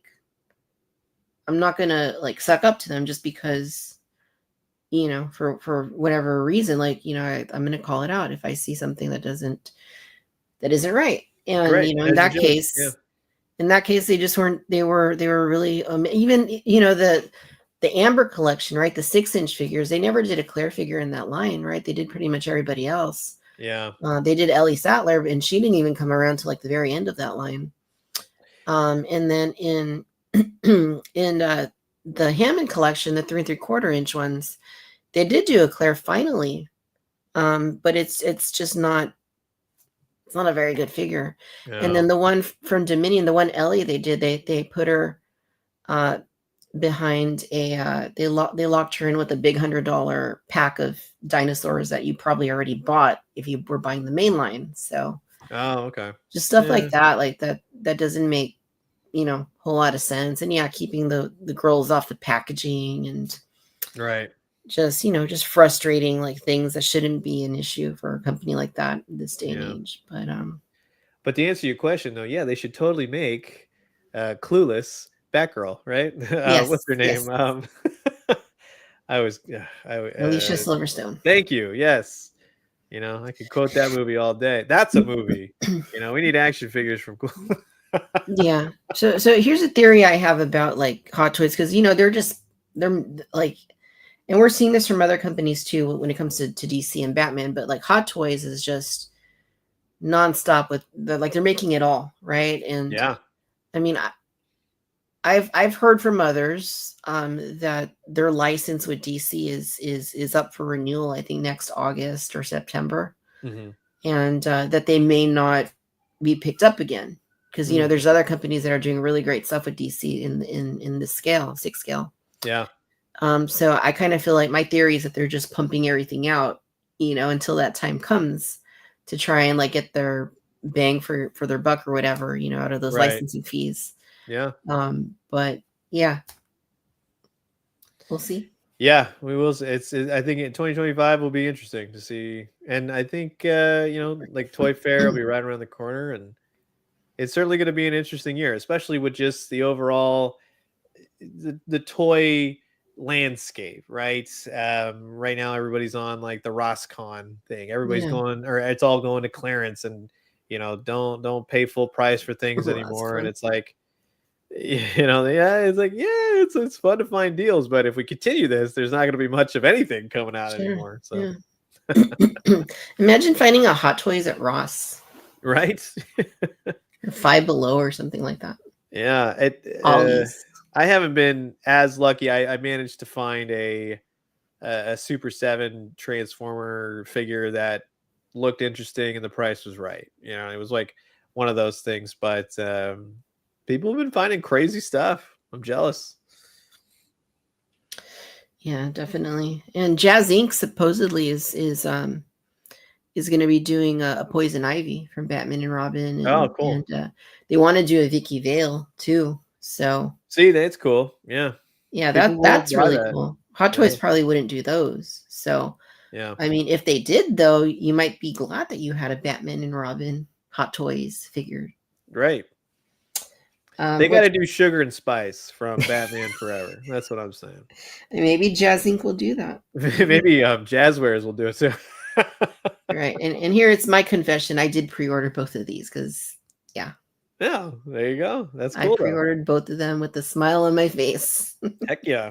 See, you do what makes you happy. You know what I mean? Like a lot of people, they kind of have buyer's remorse sometimes. I'm like, if you got buyer's remorse, then maybe wait, a little bit. But get the stuff that you really like. Support the companies that make the cool stuff that you like, and everything else that you're kind of on the fence. Sure, wait to see how it goes. Maybe you get it on a sale. Maybe it goes to clearance. But not all the time. Not all the time. Maybe, or maybe it sells out and people covet it later. I don't know. Anything happen. That happens more often than not now. I'll tell you that.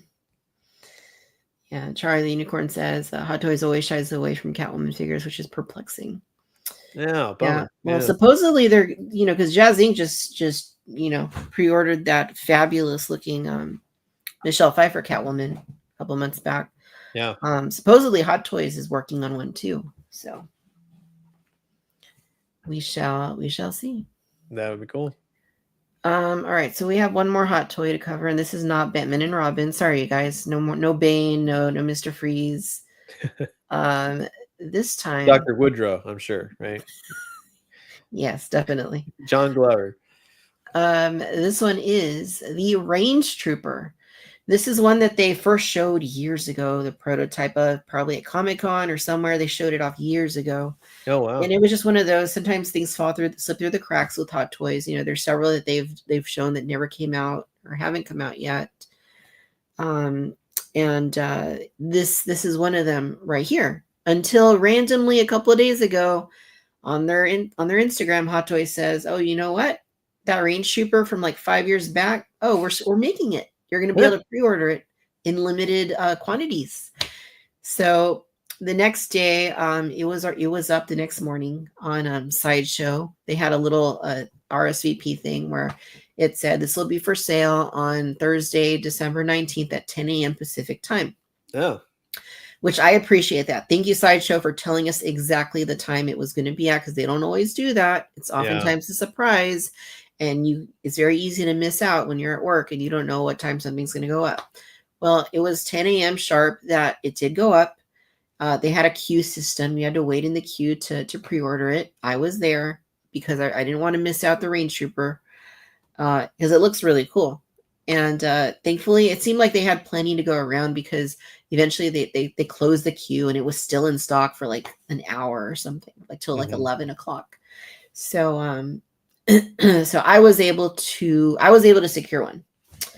And I refreshed in other browsers after that, and I saw it still, like it said like low stock remaining, and then almost sold out all the way to like almost 11 o'clock, as far as I could see on my end. Yeah. But way before then, I had snagged my own, so I was thankful that it worked out, because I really wanted my range trooper. I don't know why, but I really wanted my range trooper. He does look cool. That's like a really cool design for the Star Wars universe. And I remember when Black Series did this, that was like the one to have. That was, there's always once in a while where they do a cool design, like Captain Phasma.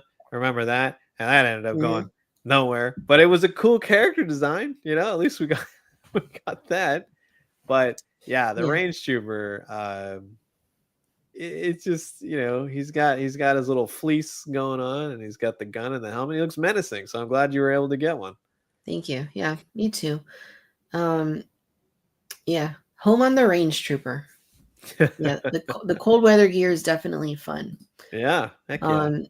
Yeah, I mean, it just looks good. Like, they did a really nice job tailoring those big, silly magnetic boots. Just the whole thing of it, like the cold weather gear, like it looks neat. It's fun. Yeah.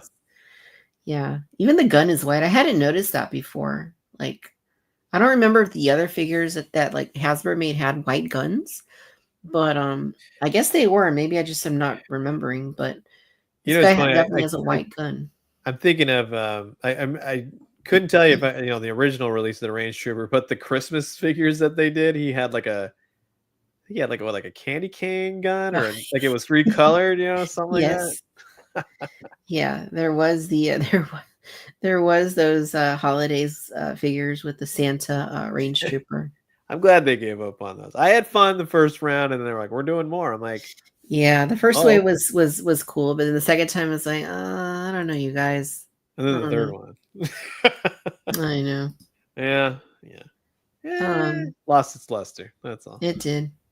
But yeah, those are interesting boots for sure. Like, I guess if you're a range trooper, you got to be able to be magnetized to trains and stuff, I guess. Yeah. Those are some heavy duty boots. Yeah, look at that. I mean, they even have like air tanks on the back. I hadn't noticed that.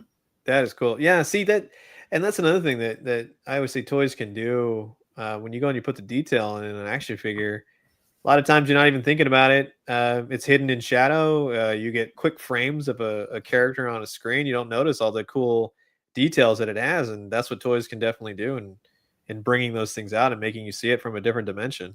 Yep, most definitely. So this one comes with boots with mechanical details. It has a fine faux fur collar. Faux fur. That's hard to say. Fine faux fur collar. Fine faux fur. It does not have separate rolling eyeballs. Sorry, guys. But yeah, he looks dressed to kill for sure. So, right. Yeah. The price was $280, a little on the high end for a trooper, but given the outfit, I guess it's understandable to be a little more pricey than normal. Sure. Yeah. But yeah, I'm glad I was able to secure one. And yeah. That's all. I guess that's all I have to say about the range trooper. Hey, he's cool. Yeah, he's got that whole like he's doing whatever it takes to get you kind of thing in his eyes right there. His two little red dots. So that's awesome. Yeah, Adam says, "Who knew that the range trooper would be a Christmas 2024 pre-order?" Like, not me. He certainly fits the part, though. As far as what he's wearing. Oh yeah, for sure. The timing was good. I love that Hot Toys referred to it as long awaited as opposed to long forgotten. Yeah, definitely. Long have you waited? Long have I waited for my range trooper to arrive or whatever. Charlie Unicorn says it was actually I wouldn't let you buy it after 10:30. Okay, so maybe it's as long as it appeared. I didn't try adding it to my cart, but it did say like by 11 o'clock, like it said like almost sold out, but I didn't try. Maybe it wasn't working. Reminds me of Walmart pre-orders. You never know what you're going to get when you post the link, I know. Hello, Geek Strong. How's it going? And then Adam also Geek Strong, what's up, man? Adam also adds, range trooper looks like a snow trooper who took the blue super soldier serum. Yes, and I think these are going to be in Andor as well, if I understand correctly. So Oh, cool. I'm looking forward to that one. I did like Andor. That was a cool yeah, show. oh yeah, Andor was fun. Yeah. Was good. All right, well, I think that covers new toys, toy news for this week. Yeah, At least the cool. variety that we tend to focus on here in the cantina. So I'm going to close that out. And all right, so something I want to talk about with you, Toy Shiz, is the best toy licenses of 2024. What I mean by this, because it can be kind of broad, is what companies have handled their licenses the best. Now, obviously, Hasbro has Star Wars, Hot Toys has Star Wars, Lego has Star Wars, X, Y, and Z have Star Wars, right? But I'm looking at like overall, right? Despite the company. Yeah. For example, Marvel, DC, Jurassic, G.I. Joe, just whatever it is. Are there any that have stood out to you this year? Any particular franchises that you feel have been handled really well in terms of licensing? Everybody seems to have the license these days, and I gotta hand it to them, because if you don't like what one company's doing, you have 1,000 other to go to. And I'm talking about like the Ninja Turtles. And the Ninja Turtles, like I said, it's everybody seems to be doing something different, but they've fully amassed you will find some company that makes something that you like. For me, in the vast sea of Ninja Turtles, I would say that NECA Toys always handles the turtles with I would say with the utmost respect. Every time I talk about them, it's never in the sense of well, they forgot to do that. Well, wouldn't it be cool if they do that? They do their homework, and it's always like a joy, whatever capacity they put out. Now, I'm not a huge fan of The Last Ronin. I like the action figures that they make. I think they go incredibly deep, and the sculpts and the paint and everything else. But for me, the fact that they made the more of the Archie, they kind of delved more into the TMNT adventures, which I grew up reading as and coinciding with Mirage and such. But yeah, I would say as far as the overall, it would probably go the Ninja Turtles again. But there is certainly a lot of stuff, almost to ad nauseum, we'll just say, across the board. So it's handled well, but there is a lot. Mm-hmm. Yeah. Okay. Very cool. How about you? Well, one that I'm going to say right off the bat is DC, because if you're a DC and in particular a Batman fan, this has been a very expensive year, just across the board. We said earlier, Spin Master still managing, the 3/4 inch and the 12-inch, value figures. But then you have companies like McFarlane that are covering more like the collector segment with the 7-inch scale. And they have been going all in on live action Batman, just from across the entire spectrum of live action Batman, quite honestly. And they're also doing, the reissues of the animated series and the new Batman adventures. But I mean, they started off with the 89 Batmobile last year. And they did, a couple of years back, the 66 Batmobile. Yeah. And they're still continuing that line too with the figures, the 66 line. But then with DC Multiverse, they're also doing, I guess it was late last year now, the Batman and Robin wave. Sure. That was fun. That was cool. It was. And they did Batman Forever wave. And then they did out, pretty much every single Batmobile in live action has been done up to this point. Yeah. And which is just unheard of. It's insane. It's absolutely insane that they would have released in this 7-inch scale the 89 Batmobile, reissue of the animated series Batmobile, which is insanely big in and of itself. And they're doing the Batwing, right? And they're bringing back the old Batwing from DC Collectibles. They did the Batman Forever Batmobile. They did the Tumbler, 2 versions of the Tumbler, and also 2 versions of the Batman Forever Batmobile, because you have the glow in the dark one too that Amazon was selling. Sure. And then you also have the Batman and Robin Batmobile. Right. So I mean, it's just absolutely insane that within the span of the year that they would release all of these giant big ticket items like for a single line. That's just really, really, It's unheard of. really Yeah. wild. Yeah. I We don't know have how to they do it. we have to call the camouflage tumbler. Somebody said it best. I forget who it was, but it's on my thing because it's Bane's tumbler. It's called the Mumbler because of how he was. So I just want to point that out. It's not my joke, but somebody wrote that, and I thought that was the most hilarious thing. I was like, that's such a missed opportunity. They should have called it the Mumbler. Dang it! Like that's funny. So That is funny. but yeah, you're right. It's like I said. I mean, even the Batman Beyond Batmobile, which is awesome. If you haven't gotten that, I'm a huge Batman Beyond fan. I use it for the animated one over any of them, the DC Collectibles one. But yeah, there is so many Batmobiles in my office right now, and a Technodrome, and a Lobo Cycle, and whatever else is around me. I don't know. I look like a crazy person, but yeah. Yeah, that I forgot about the Batman Beyond. Yeah, that one too was released very recently. So it's Yeah. like nonstop. And I do wonder if they're gonna do the new adventures of Batman. Oh, I hope Batmobile. I do hope they do that one. That one's cool. It is cool. I'd love to see that. And also the what would that leave? Oh, the Batman Batmobile. They haven't done that yet. Right. You know, I forgot. They also did the Joker mobile this year. Yep, they did. And the Batman 80, the Batman 66 Joker mobile is on Amazon with that's what is that, like 85 Batmobiles in 1 year? So it's nuts. And I got the camo tumbler recently. I got that one on Amazon. It was like on, it probably was your post that I saw that it was like on special, like 30% off. Oh yeah. Yeah. So I'm like, yeah, I hadn't gotten it yet. So I was like, yeah, I'm going to pick it up. You know, I posted today too. And I tell you, I'll tell everybody, sometimes it works. It all depends on who you talk to, but Amazon has been good lately.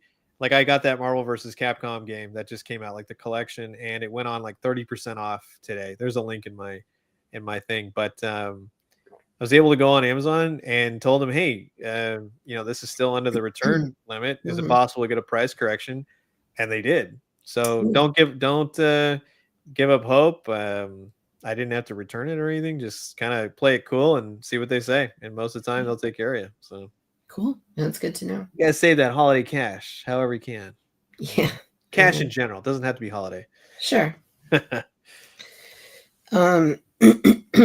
Outside of that, I mean, I just got the 1-to-1 scale Batman 89 cowl. Like, I mean, oh, I saw your post. Yeah, that's cool. Yeah, so that's another thing McFarlane's doing is those, and they're doing the scaled smaller versions, and like it's just nuts. Like all the Batman stuff that's been coming out, and then the Mesco 5-point stuff.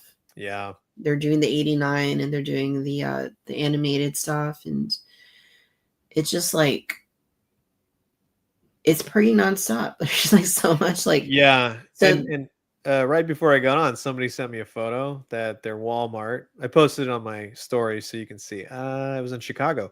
The Christopher Reeve Supermans from the collector's edition are starting to hit Walmarts. So keep an eye out this weekend. McFarlane, like you've been saying, it's been non-stop. Recent times remind me of Marvel Legends, where every month was a Build-A-Figure wave, if you remember that. And McFarlane has been an onslaught this year of things. Not everything is great. Not everything is like the best thing ever, but it's consistent and it keeps you on your toes if you're a collector of multiverse and such. So yeah, you're definitely correct in saying like DC in general, it's been nonstop. Yeah, it really has been. So yeah, for me that's one of the best managed licenses this year because it's just been insane. Like in a good way. In a good way. It's always a good way, right? It's always a good way. Is toys are, it's all about, it's subjective, right? It doesn't, you like it, someone else doesn't like it, but the most toys these days, unless it falls apart in your hands, they're all pretty good in some way, shape, or form. They all have their various, good points and negative points at the same time. Yeah. We could all go back to those 5 POA times, the dark times. I know, right? Any other toy licenses that stand out to you as being really solid this year? It kind of, looking around my office, I Marvel's odd, and I've been kind of picking and choosing Marvel, but for this year, and it kind of to trail off 2023 into this year, I like the fact of what Marvel Legends was doing in the sense of a little bit more, we'll say, quality over quantity. They've drastically reduced like waves, which a lot of people are not going to like that, but I kind of think it suits them better. I kind of wish Multiverse would do that sometime, kind of just bring it back a little bit. And for the most part, every single Marvel Legends that was released, or at least the ones that I got, I was pretty satisfied with. Jada with their Street Fighter line has been across the board excellent. It's been really fun to grab those. Those are also kind of like few and far between. Like every, I think 5 or 6 months has passed between waves 2 and 3 or something like that. But yeah, in this kind of landscape, less is definitely more in terms of what I think. So, but yeah, the Jada Street Fighter and their Mega Man stuff, it's just fun. It's like good old fashioned fun stuff. It's goofy, and it's kind of like everything you need in a box for that particular character. And they do player 2 versions, and the different skins or the different colors. Those are not necessarily ones that you need. You get the kind of the main character and you're set. So yeah, no, that's true. Yeah. X-Men 97, the Brit and Toyland in the chat.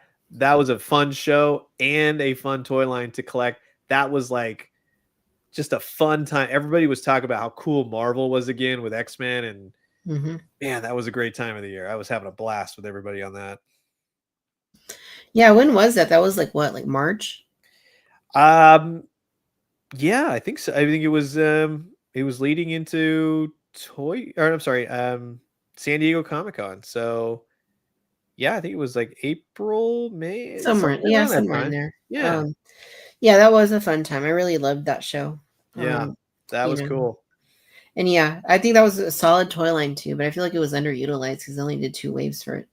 I think you kind of look at what like has happened with the MCU movies. It's kind of like, yes, everyone has a different opinion, and Star Wars, yes, everyone has their opinion, and it's like, is this going to do well? And they probably were on the fence about it. That's kind of what it seemed like. At least we got 2 waves out of it initially, but I feel like could you imagine what if they had, this was the one time where they had all the products, everything ready to go? Like it was sold like gangbusters. It was such like a Mandalorian moment where Grogu and all that stuff wasn't there when everybody fell in love with the Mandalorian, and X-Men 97 kind of missed the boat on that too, unfortunately. Yeah. But season 2's coming, so season 2's coming. Yeah, I think they were probably also caught off guard. I don't think they anticipate how popular their series was going to be.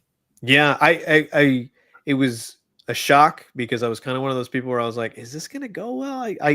I want it to go well, but are people going to go, oh yeah, X-Men? But I think in those costumes, the respect that they gave the series, it all played into like this awesome just mishmash of nostalgia and geek-outery. It was so much fun. So much fun. It was a lot of fun. Yeah, it was a good time for sure. Yeah. Other than that, I'm getting to that point where my voice, I've been talking all week, starting to That's okay. Diminish. No worries. We can rap. We can do whatever you need. Whatever you need. I'm here. Oh no, we'll keep going. I'm going out with the bang tonight. Today's the last show of the year. But yeah, I don't have to say a word tomorrow. How about that? There you go. Yeah. You just be mute all day. Yeah, I'm fine with that. Anyway, other than that, I feel like DC for me personally was the best utilized, the best handled overall. Yeah. But I would also say, we always mention, Star Wars is just all over the place, and not every company, a lot of companies are tapping into it. Mhm. I mean, so it's still around. It may not be selling the way that it was a few years back, but it's still pretty solid. Mattel with Jurassic, I always give them credit for keeping it an evergreen line, like taking something that was not very present on toy shelves and Right. Yeah. creating an evergreen toy line that's always there, no matter what time of year it is. It's always there. Yeah. Um, I feel like they do need to diversify a little bit in terms of like their assortments and in terms of their. I think that line kind of needs a bit of a reset. And hopefully, with the new movie Rebirth coming out, that they'll Right. kind of give it a bit of a reset and kind of go back and which I don't know if that's possible at this point because this movie just like was announced, it was filmed, is like coming out next July. And I know toy companies, they need a long lead time in order to make toys. Sure. And make them good, And to make them good, yeah. right? So but I do feel like that line needs a bit of like a hard reset, just kind of the assortments need to be, because they've gotten into like the most obscure dinosaurs the last couple of years that they've been making, that you see them. I don't even know how to pronounce most of their names. Like I see them, Right. right? So no classic Triceratops, Stegosaurus, Velociraptor kind of thing. It's all these different like. So I think that line kind of needs a bit of a reset, I would say. And there has been a bit of Ghostbusters too this year with Real Ghostbusters, the Plasma series stuff. Oh, can't wait for those Mondos. Yeah, the Mondos. Yeah. Yes. I mean, they're, it's nice to see that being utilized a little bit more than it had been too. Yeah. But yeah, I guess those are the ones that I would probably mention. The other one that I'll talk about, and I'm not, I don't collect everything, but the Transformers, and I always say this because I'm like, I don't know where you begin to even design something like that. And they came out with an Optimus Prime this year, which is one of the best Optimus Primes I think ever made. And it's a sea of Optimus Primes. You have a dozen of them. I'm sure I have a dozen of them. And they always made Optimus Prime, but they made like a really cool, really special one that harkened back to like the cartoon and the 86 movie. And for me, it's fun. I purely go for the 86 stuff. Sometimes I venture into like the crazy Japanese stuff. Like I got the that Megatron is sitting over here. He's like 3 different beasts and they all combine to make Megatron. It's like was it Magmatron? Something like that. Anyways, so they're kind of delving more into like the crazy stuff. Like have Star Convoy coming out. And I kind of dig that. I kind of like that. We finished out the Dinobots, which has been like a 5 or 6 year endeavor at this point. Yeah, but it kind of is that mindset is like, okay, how much longer does Transformers? Do you start Transformers over? And it's like, yeah, I just think Transformers will go forever. There's something like eternal about them. Who doesn't like a car or plane that transforms into a killer robot? So, and they've only gotten better with age. I'll tell you, they do stuff where I'm like, I tell them all the time at conventions, like, oh, how you liking the Transformers? I'm like, you guys got to change the instruction booklets. Either I'm just bad at reading or I just don't get it. So takes me forever. I'm so appreciative when they're packaged in their robot form because they're never going to like car or tank form ever. I don't have the time. It'd take me days to get them back to robots. So, but it's definitely a fun line. At least I would say for Hasbro's the only one that I collect. So for the Transformers. Right on. Cool. Well, I think that covers that topic. Yeah. So I'd like to transition into maybe just some of your favorite toys of the year. If you want to mention anything in particular like that you just think has been just excellent this year, like any particular releases. Let's see. The nice thing is I have most of them kind of on my shelf next to me because it's fun. You keep out the really good ones. I think that's what kind of everybody does. NECA Toys made Belly Bomb from the Archie Comics line. That was like a great character. He had the mouth in his stomach opens and closes, the eyeball moves around. The McFarlane Batman Beyond Batmobile, but kind of across the board, you kind of include like Batman Forever, that wave with the giant Build-A-Bat, and those are, it's just a lot of fun. Nostalgia for me, I think, was like the name of the game. There's not too much like toys and such that are based off of newish properties. It's all kind of stuff that we either grew up with, or it's more of that nostalgic kick. But yeah, I mean, again, like kind of looking around, I got Archie Turtles and some of the Marvel Legends. Like I opened up the Odin figure from them. That's one of the coolest figures they've done, and or at least one that's like, wow, like that's a brick of a figure right there. Yeah. That Optimus Prime that I was talking about. I did a video on it. I was appreciative that Playmates redid the Technodrome, the original one that I never had it as a kid. Yes. It's a little bit smaller than thing, but that kind of tends to be the main talking point for that, where it should be more of like, hey, this is kind of cool. Remember these old kind of toys? It doesn't necessarily have to be like it's too small. It's still a presence. It's still like a giant eyeball orb thing that rolls around like a tank and smushes everything. So there's a lot to be desired there. But I do see people's, frustrations with, Sure. things not fitting correctly. Trust me on that. But yeah, it was just kind of like, there's too much to mention, but those would be like off the top of my head. They did some Spider-Man animated stuff in a box, and the Vulture. They finally did like the '90s Vulture. Yeah, Nice. Yeah, I no, can keep those are going, but solid. yeah, Those are solid picks for sure. I mean, there was yeah. a lot this year. There really was a lot of stuff. Oh yeah, I yeah. just have a few random ones. Sure. So firstly, the Vintage Collection Zeb. I think that's probably my TVC figure of the year. Oh yeah, Just because the engineering on it, like everything about it, I know it's deluxe. It is a heftier figure, and it's got some nice accessories. But I've had him standing like on this one leg for months, and he has not fallen over. oh cool. Like just the engineering of it, like it's a solid, like excellent figure, and it's a blast. It's just a lot of fun, just even in isolation without having him on the shelf with anything else. Like he's just great. Yeah, that's Um, that distinct sound when a figure falls. You're like, that was.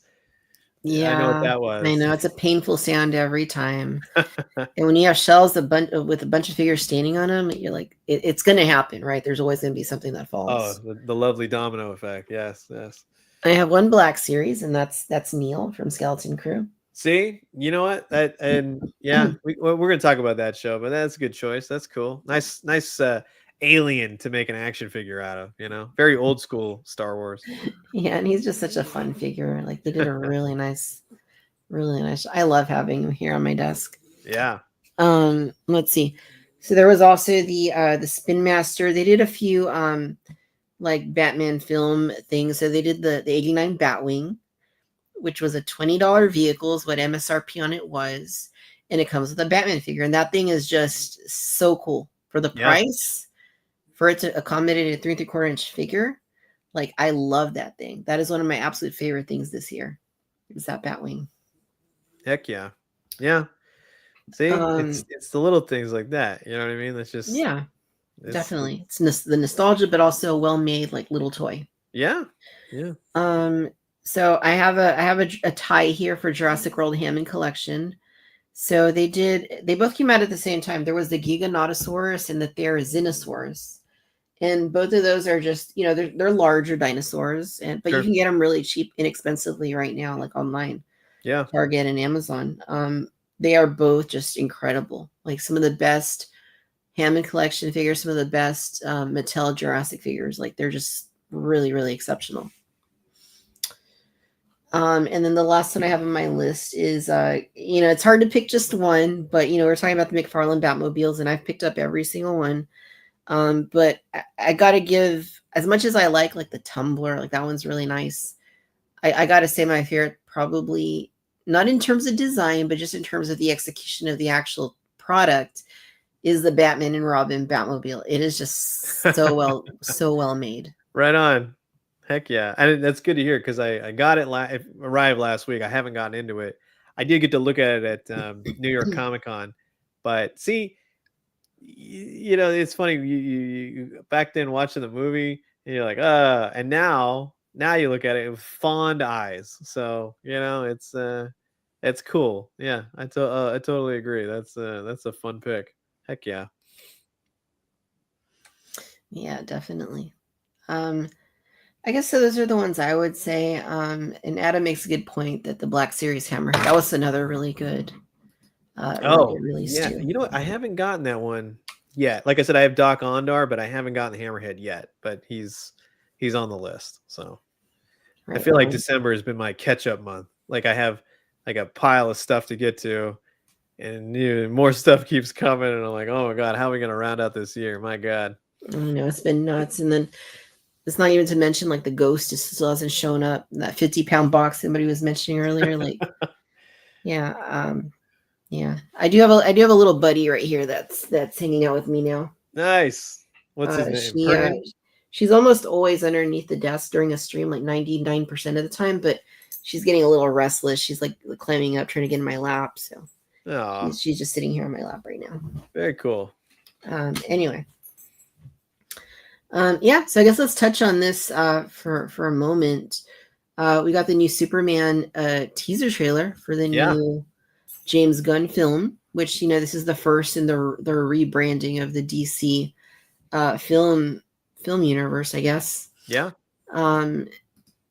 Yeah. So, I've been saying it for some time now. Like, I mean, it's not that I mind them making more of these movies, but I feel like, they've covered it pretty well in the last several years. And I know a lot of it wasn't very well received, but I kind of felt like it probably should have gone like on the back burner and just kind of had some time to rest and to, get maybe for like a decade or so, just kind of rest it and then bring it back later. But that's not how it works, of course, right? They're jumping right back into it. There's this new cinematic universe being created. This is the first entry. So we got the new teaser trailer for the new Superman movie. And Toy Shiz, what were your impressions of seeing this teaser?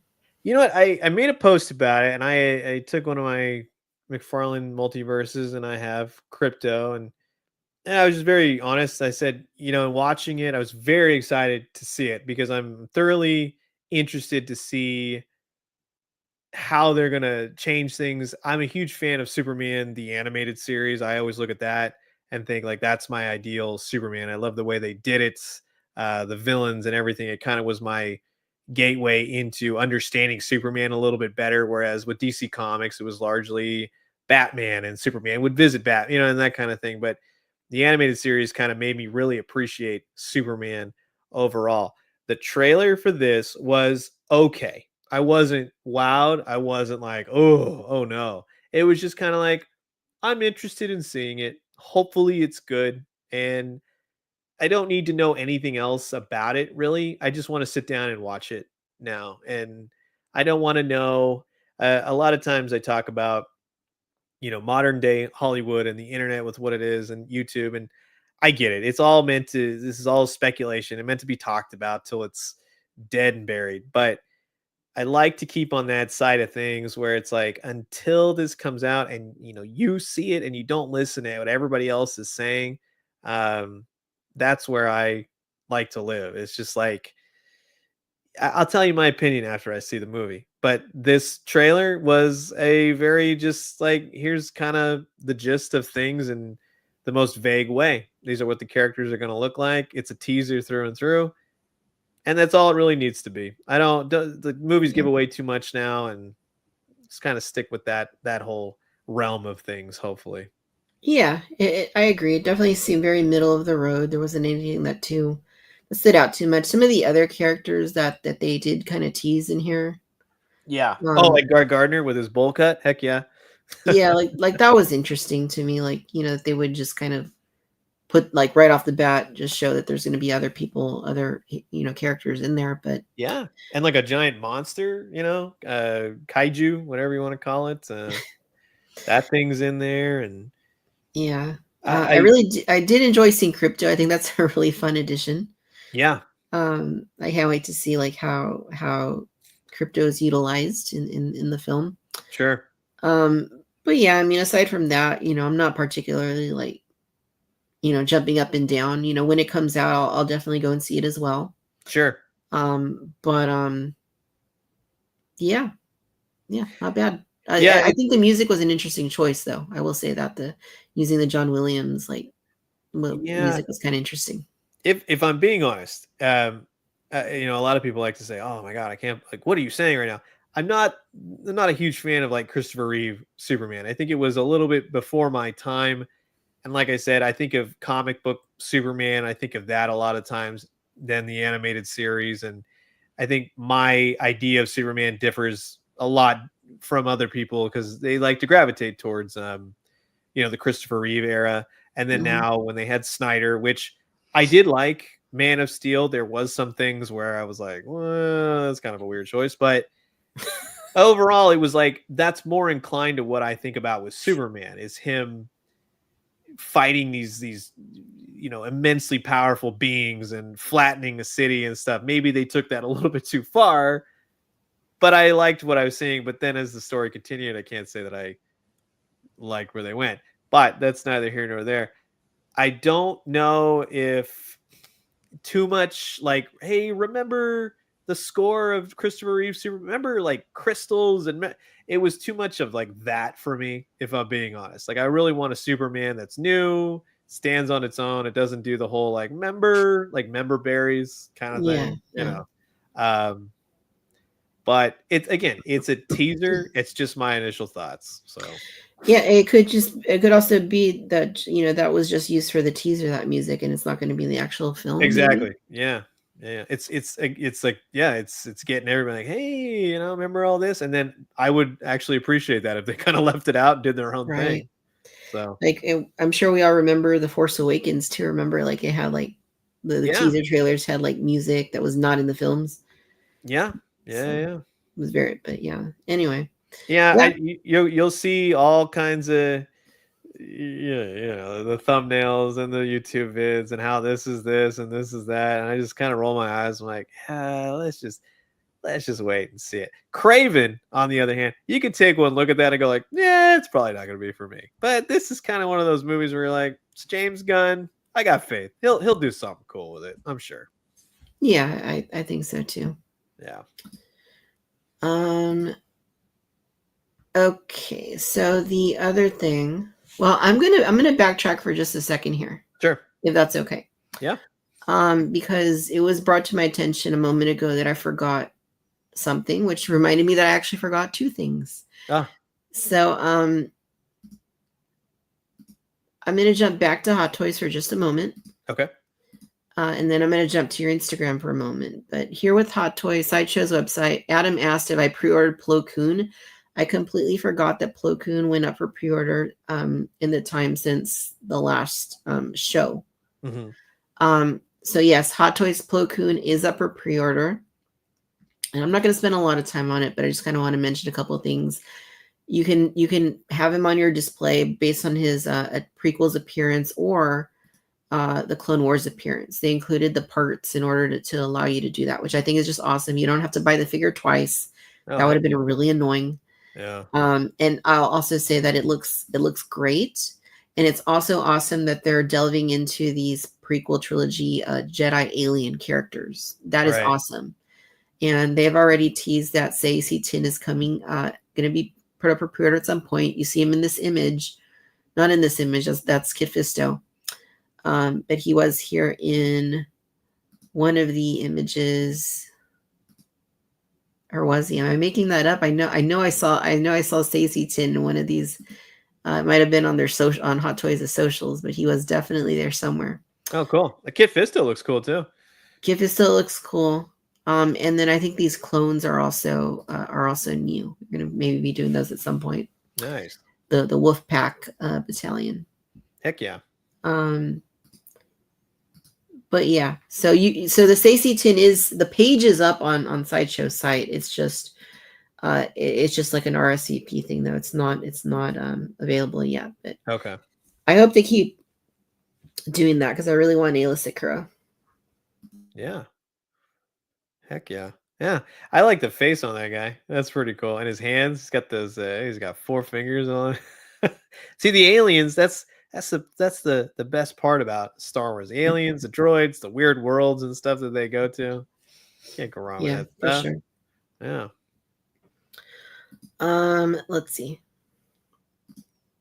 I'm gonna jump back to your page for a second. Yeah, you're right.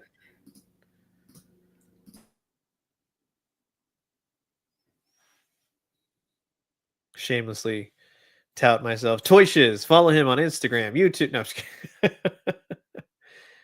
All major social medias. Even Blue Sky. We're now on Blue Sky.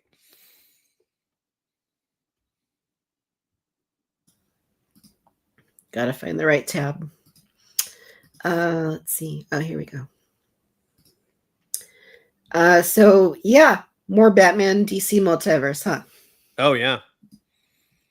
Yeah, they did a live stream the other day. It was like the kind of like they're trying something new, kind of lot less in the vein of like what Hasbro does with their things. You know, this is more like a little bit more laid back. The chat was fun, and they gave you a little bit more time, a little more. They talked about the stuff a little bit more. You know, Hasbro tends to kind of bam through everything. You know, they only have so much time to do it, but yeah, they had the new Batman Begins Batman. And then what else? They had the Fleischer Superman, which looked pretty cool. And they have the Batman 89 that comes with the wing cape and everything else. So it was a refreshing way to kind of end McFarlane's 2024 year. Kind of had a rocky start, with certain things like a crisis on Infinite Earthswave and the things and the little blowback from the fans and all that kind of stuff. But us fans, we are a fickle bunch and we know that. And, to kind of kick it off with some new reveals and show us that 2025, yeah, not too shabby at all, especially if you're a fan of comics and movies and all eras of DC. So should be cool. Yeah, that is really cool. So there's Batman Begins, and then a single pack of the 89 figure that came with the Batmobile previously. Right. I like all the accessories that he comes with. It's different stuff. He's got the wings. I have like the Batman 89 NECA, the quarter scale, and that is so cool. And to now kind of see it in the 7-inch factor. That's definitely one I would grab. I like this Batman, how they kind of changed the cape and such to make that work. And this one has, I think it has accessories that the one with the Batmobile didn't have. It looks like. No, he didn't. Mostly didn't come with anything. I recently just got the Batman movie pack that has all the different eras of the actors of Batman, and it comes with the bat signal. I got it primarily because of the cloth capes to better fit them in the Batmobile. Oh yeah. So I mean, I'd be primarily getting this for like the new kind of cape finagling, and then the new accessories. It's one that I'm sure there's some subtle changes here and there. It's not like, oh, I absolutely have to have it, but it's darn cool. So it's definitely a fun looking Batman 89. Yeah, that's a great pose too. Very classic. Yeah. One thing I wish they would kind of fix, and you can kind of see it here on his bat ears, right? They're kind of like pointing inwards a little bit. Right. When you look at the picture here of it in package, you can kind of see that too. Like the packaging is just a little bit tied up on that part of his head. And it's not on every single Batman figure, but I have noticed that on some of them, when you see them, that it kind of happens where like the bat ears are kind of pinged. Yeah. Yeah. The blue Batman that just came out for the TNBA line, I had the same problem. Although one of the main problem with it was that it looks like the mold got kind of, or when they were yanking the head portrait off or whatever, the factory line, the ears got messed up on mine. But when they do like flash figures or running characters, they always seem to pose them. They get warped in the packaging. I've mentioned that a couple times where I'll say, I know it looks cool, but it ultimately is kind of a detriment to the figure when you want to open it. And then you run the risk of it being damaged in some way, because holding that pose for so long, sometimes DC Multiverse, some people say some of the articulation, and I can agree with it. Some of those rubber diapers, they don't always hold up, and they stretch and they skew. And right, I worry about the 89 figure that's inside the Batmobile, because you have to really like pull his legs up in order to get him to sit in there. Yeah. But now that this one's coming out, and I do have the multi-pack one too. Now that that's coming out though, like you'll have another figure that, so if Yeah. that does happen on the one that's in there, it's not like the end of the world. Right. Yep. Anyway, so I just wanted to go back to those because I had missed them earlier. No worries.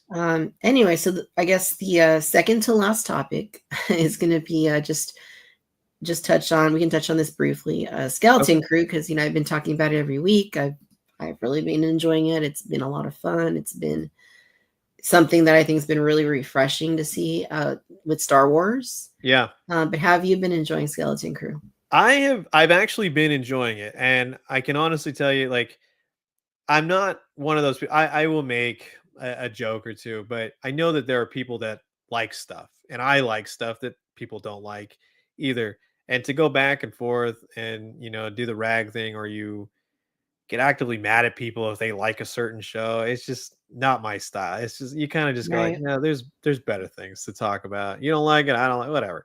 But the Skeleton Crew, because I'm in this world pretty much 24/7, from what I've seen, from what I've heard, to really kind of rag on this show, as we've heard with other various Star Wars show, it's a bit of a stretch because there's a lot of enjoyable things about this.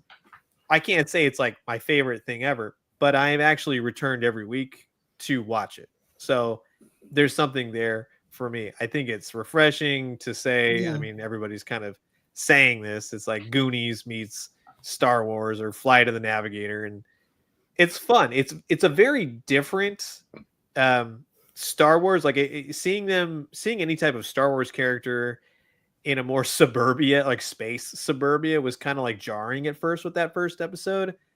But as soon as they started, getting in the spaceship and they take off, and it's like Pirates of the Caribbean in space, I find it appealing. It's fun. They haven't done anything where I'm like, it's more been like, well, this is interesting. Okay, I'm on board for this madness. Let's do it. So, yeah.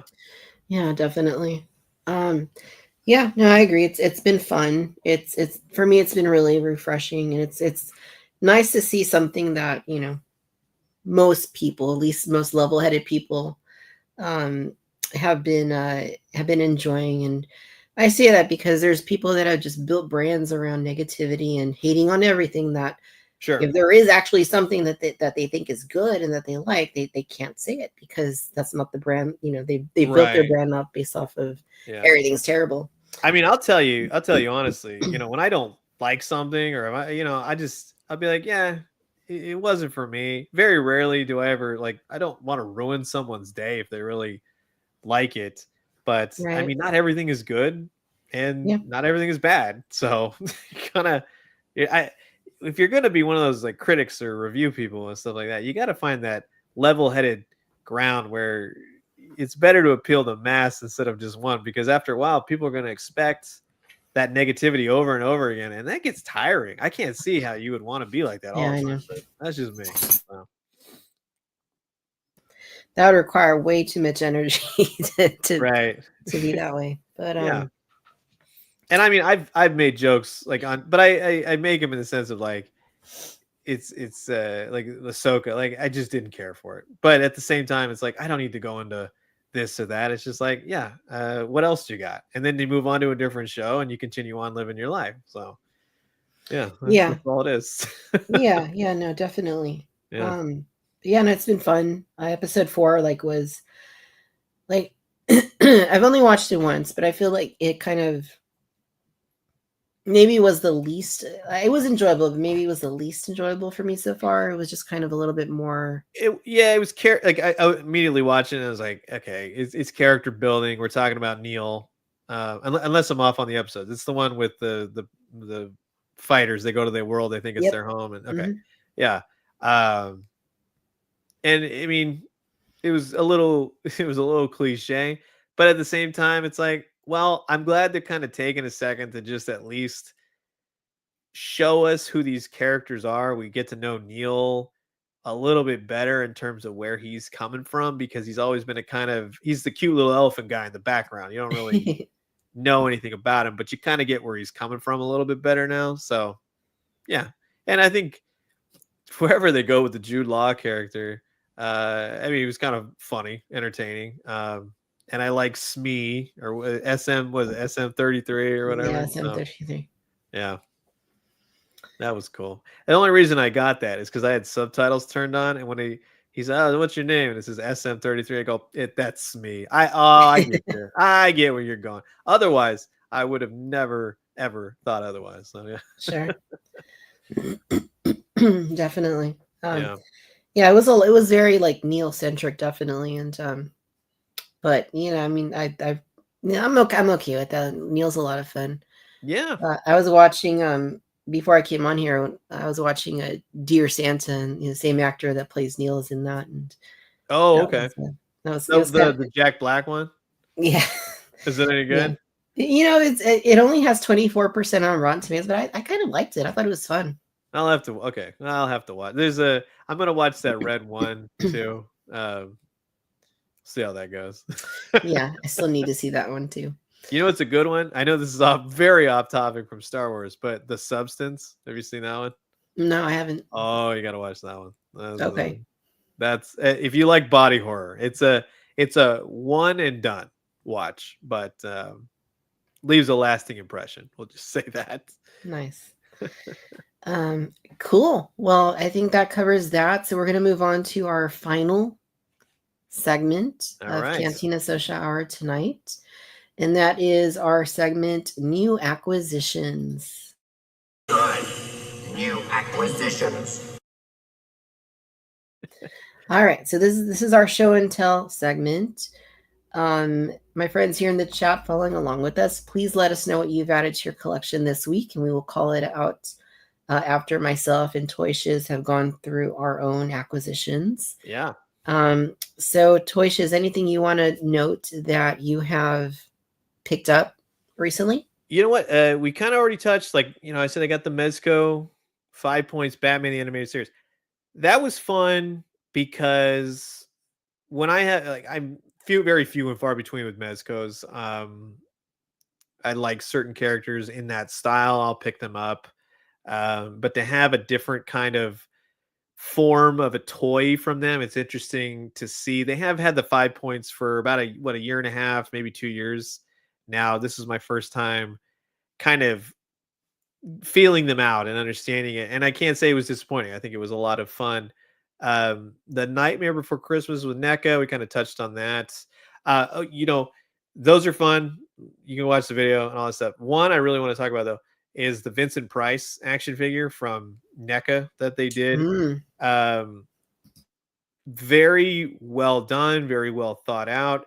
Vincent Price across kind of the various stages in life as you'd see him from an actor to like Edward Scissorhands when he was the inventor. Every single parts piece, things that you could think of to change out looks, from a tie to a bow tie to an ascot, cigarettes, parts and pieces for his Edgar Allan Poe phase. It's really well thought out, and it's kind of refreshing to talk about. Now I know it's Vincent Price. Of anything, it's not going to be like everybody's radar is like, oh yeah, I got to get that, but it's a darn good action figure. I'm going to say that. So I think they did a great job on that. And let's see. I'm going through my videos right now. Something I haven't really looked at or done anything with. I got the Secret Wars from Target. So I got that wave, which I was actually really looking forward to, and it was kind of funny because they didn't have them out. And I went up to the guy and I said, "Hey, you guys got these in stock?" "Yeah, it says we have them all. Which ones do you want?" I'm like, "All of them." And he just brought the box out. He gave me that look like, "All right, buddy, okay." But I was like, "No. I really collect these things. I'm nuts." So, yeah, those are all fun. It's been a fun December of toys in general. It's kind of like, the end of the year, things like all the people like to say like the best of the best stuff is shipping out now. It's been a solid 2024 again. So many good things, so many different things, stuff that I never thought would ever get made, and stuff I've waited years and years to see. So across the board, it's just been a lot of fun this year. Totally. Yeah. It's been good. All right, cool. Anything else? No, not off the top. I mean, this one's kind of like it was because it was on sale, but I got those Task Force Justice League figures with the Build-A-Figure Dark Side. It's very mixed, I will be honest. There are things I like, the things I wish they would have done a little bit more, but I like the look of the Dark Side. I like the look of the Batman. The idea that they even made like video game-ish DC Comics characters, that in and of itself, the idea of that is fun. So even though I have my qualms with it, it was good enough to pick up. I'll say that. So Right on. Cool. How And about just you? yeah. What were you saying? Oh no, I just a reminder, everybody in the chat, let us know what you've added to your collections and we'll call them out at the end. Heck yeah. All right, so I guess it's my turn. Yeah.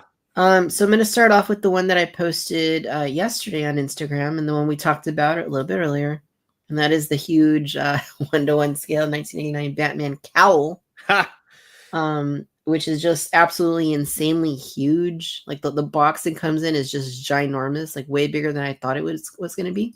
Yeah. But it's a really nice box. Like the art on it's really nice photography. I really dig it. And then the actual cowl, I just wanted to open it just to see it. I couldn't just play it right now, so I had to take it to storage afterward. But sure.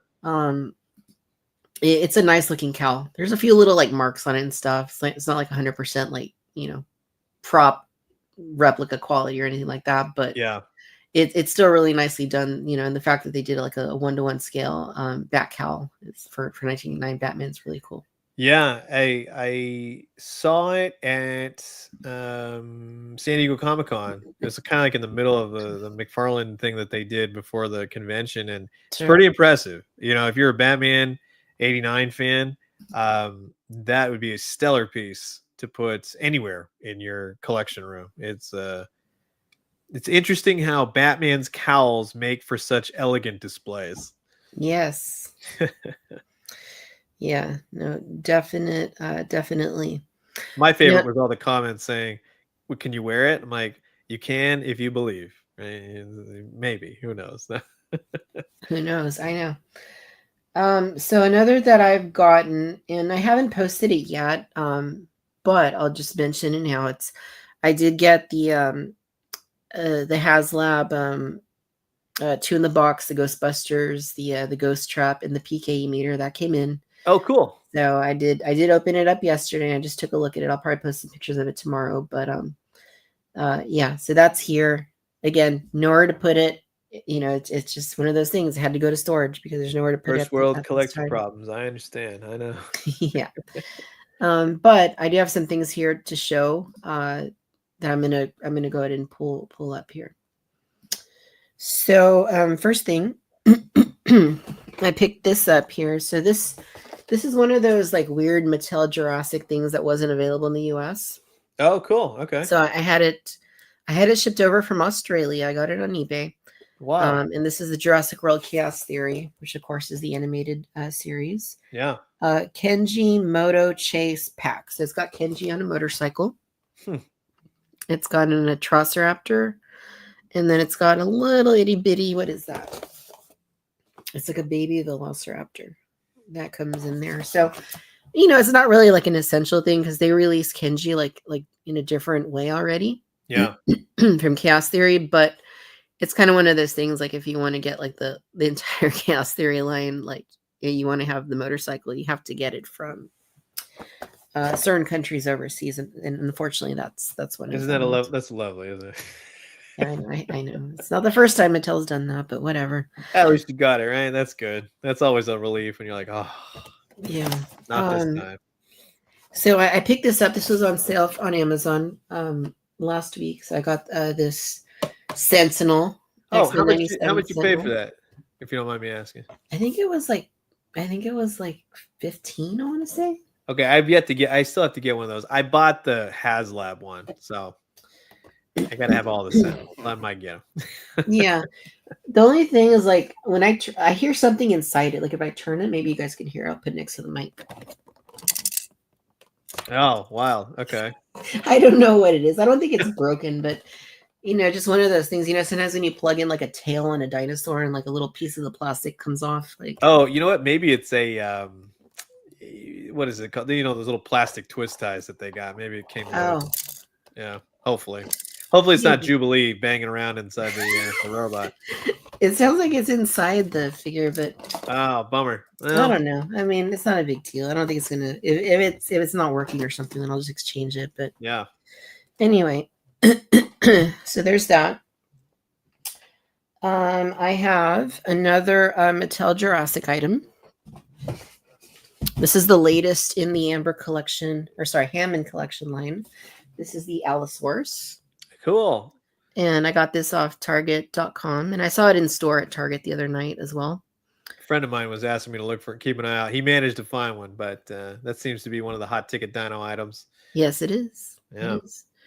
But yeah, looks cool. Haven't had a chance to open it yet, but nice to have it. Heck yeah.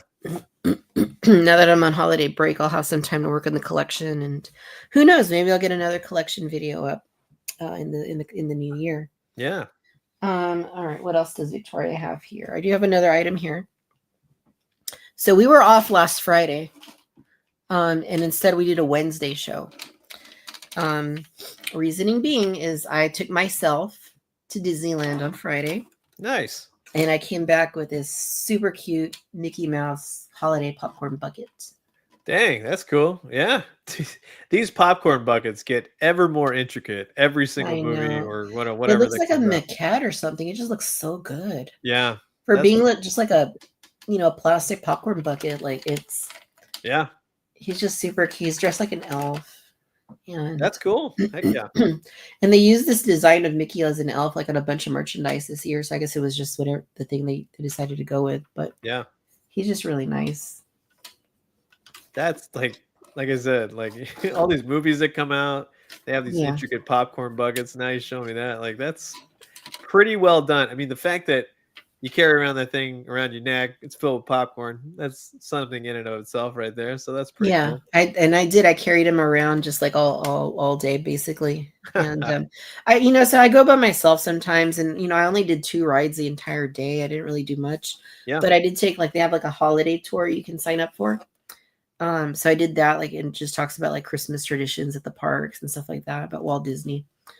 And I bought one thing I bought. I don't have a picture. I don't have a picture right now to show, but I did take a picture of it, and I don't have it anymore to show because I ate it already. Yeah. Was something that changed my life. So for the holidays, Disney, they make these freshly made peppermint patties. And okay. Like I've only ever had like the York peppermint patties, but like no. Sure.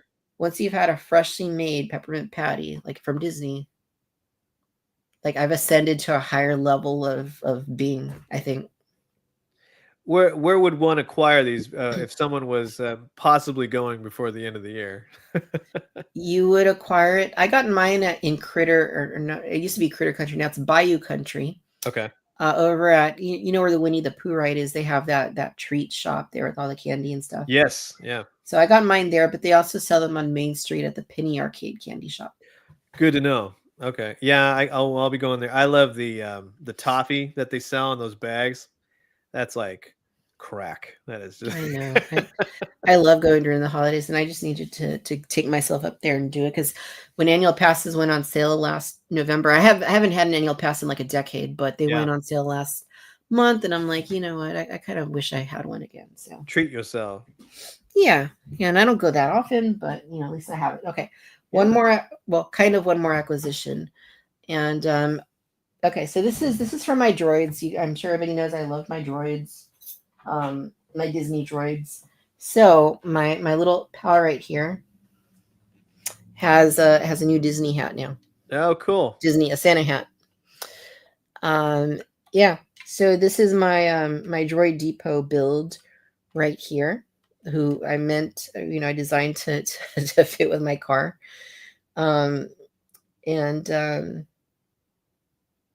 Yeah. He's got a Santa hat now. So he's decked out for the holidays. He's even got his silver and gold, that thing.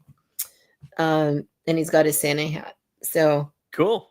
Yeah, it's a nice little hat. And just in case anybody's curious where I got the hat, I will briefly show you. This came from Etsy. The seller's name is Odin's Droid Workshop, and you can get it to fit any of the different Droid Depot heads. You just select an option. You can get the Santa hat, or you can get the elf with ball hat, and it'll fit any of the dome. You just got to select the droid that you have, and then they'll 3D print it and paint it up, and then send it your way. And it got here within like 4 days. It was pretty quick. Wow, that's cool. Well made, yeah. Yeah, so I am happy to have that. And the last thing I'm going to show, it's not a toy. Okay, it's not toy related or anything. I mean, I guess the popcorn bucket wasn't really a toy either. No, that counts. Where's the peppermint patty though? That's what I want. Yeah. So it's no secret. I'm into the paranormal. I'm into, like, I'm interested in learning about anything paranormal related, ghosts, UAPs, all that nonsense. So it just so happens that I'm going to be doing something of an amateur ghost investigation of a location. Oh, right on. That'd be fun. So I've been building up my ghost hunting arsenal. So I bought a few things for that. I got 2 things here to show. There's a few other things, but I'm showing off 2. This thing's called a REM pod, and the way that it works, it's got a button down here. It beeps, makes horrible noises. And what it does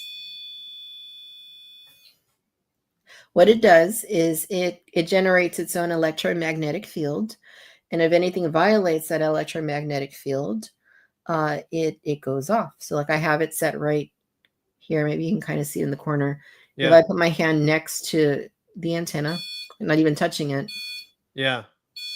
Like, so the idea is if you're communicating with something that goes into that space, that it's going to alert you by doing that. Yeah. Right? Okay. So anyway. That's cool. I'm looking forward to seeing you tackling that. I am a huge fan, of. I like those types of shows. You go in and they're doing all like, oh, what was that? So hopefully you have a interesting experience. That'd be cool. I hope so too. I've got some equipment, and I'm going to show another piece that I got. This one, I'm going to be honest. I don't really, the other thing seems pretty credible to me, but this one does not. But I bought it anyway because it just seems like a thing they have for this kind of thing. This one here is called a spirit box. And the way that it works is it flips. I didn't even bring the spirit box. I grabbed the wrong thing. This is my digital recorder, so I don't have the spirit box to show. But anyway, they look very similar. The spirit box toggles through a bunch of different radio frequencies, AM or FM, and you do it at a really fast rate. And the idea is that a spirit's supposed to like select words from it or be able to communicate through that. Cool. Again, I don't know. That's doesn't seem very, very sensible to me. I don't think it probably doesn't really work too well. But again, it seems like one of the things to have for that sort of thing. So yeah, I bought some stuff. I'll probably make a video. I'll probably do something with the content. I don't know yet. I haven't decided. Just depends on how it goes. Sure. But it should be very interesting, if nothing else, to do a little paranormal investigation. Right. Yeah. See, I'm one of those people too. I love watching people that explore like old abandoned buildings and power plants, all that kind of stuff. So I'm well versed in all this kind of stuff. It's fun. It makes for a good watch. So yeah. Let me know when you do that. That'd be cool. Yeah, we'll do. And I've captured things before. I know we did during the Halloween show. I shared a few things, but we'll see.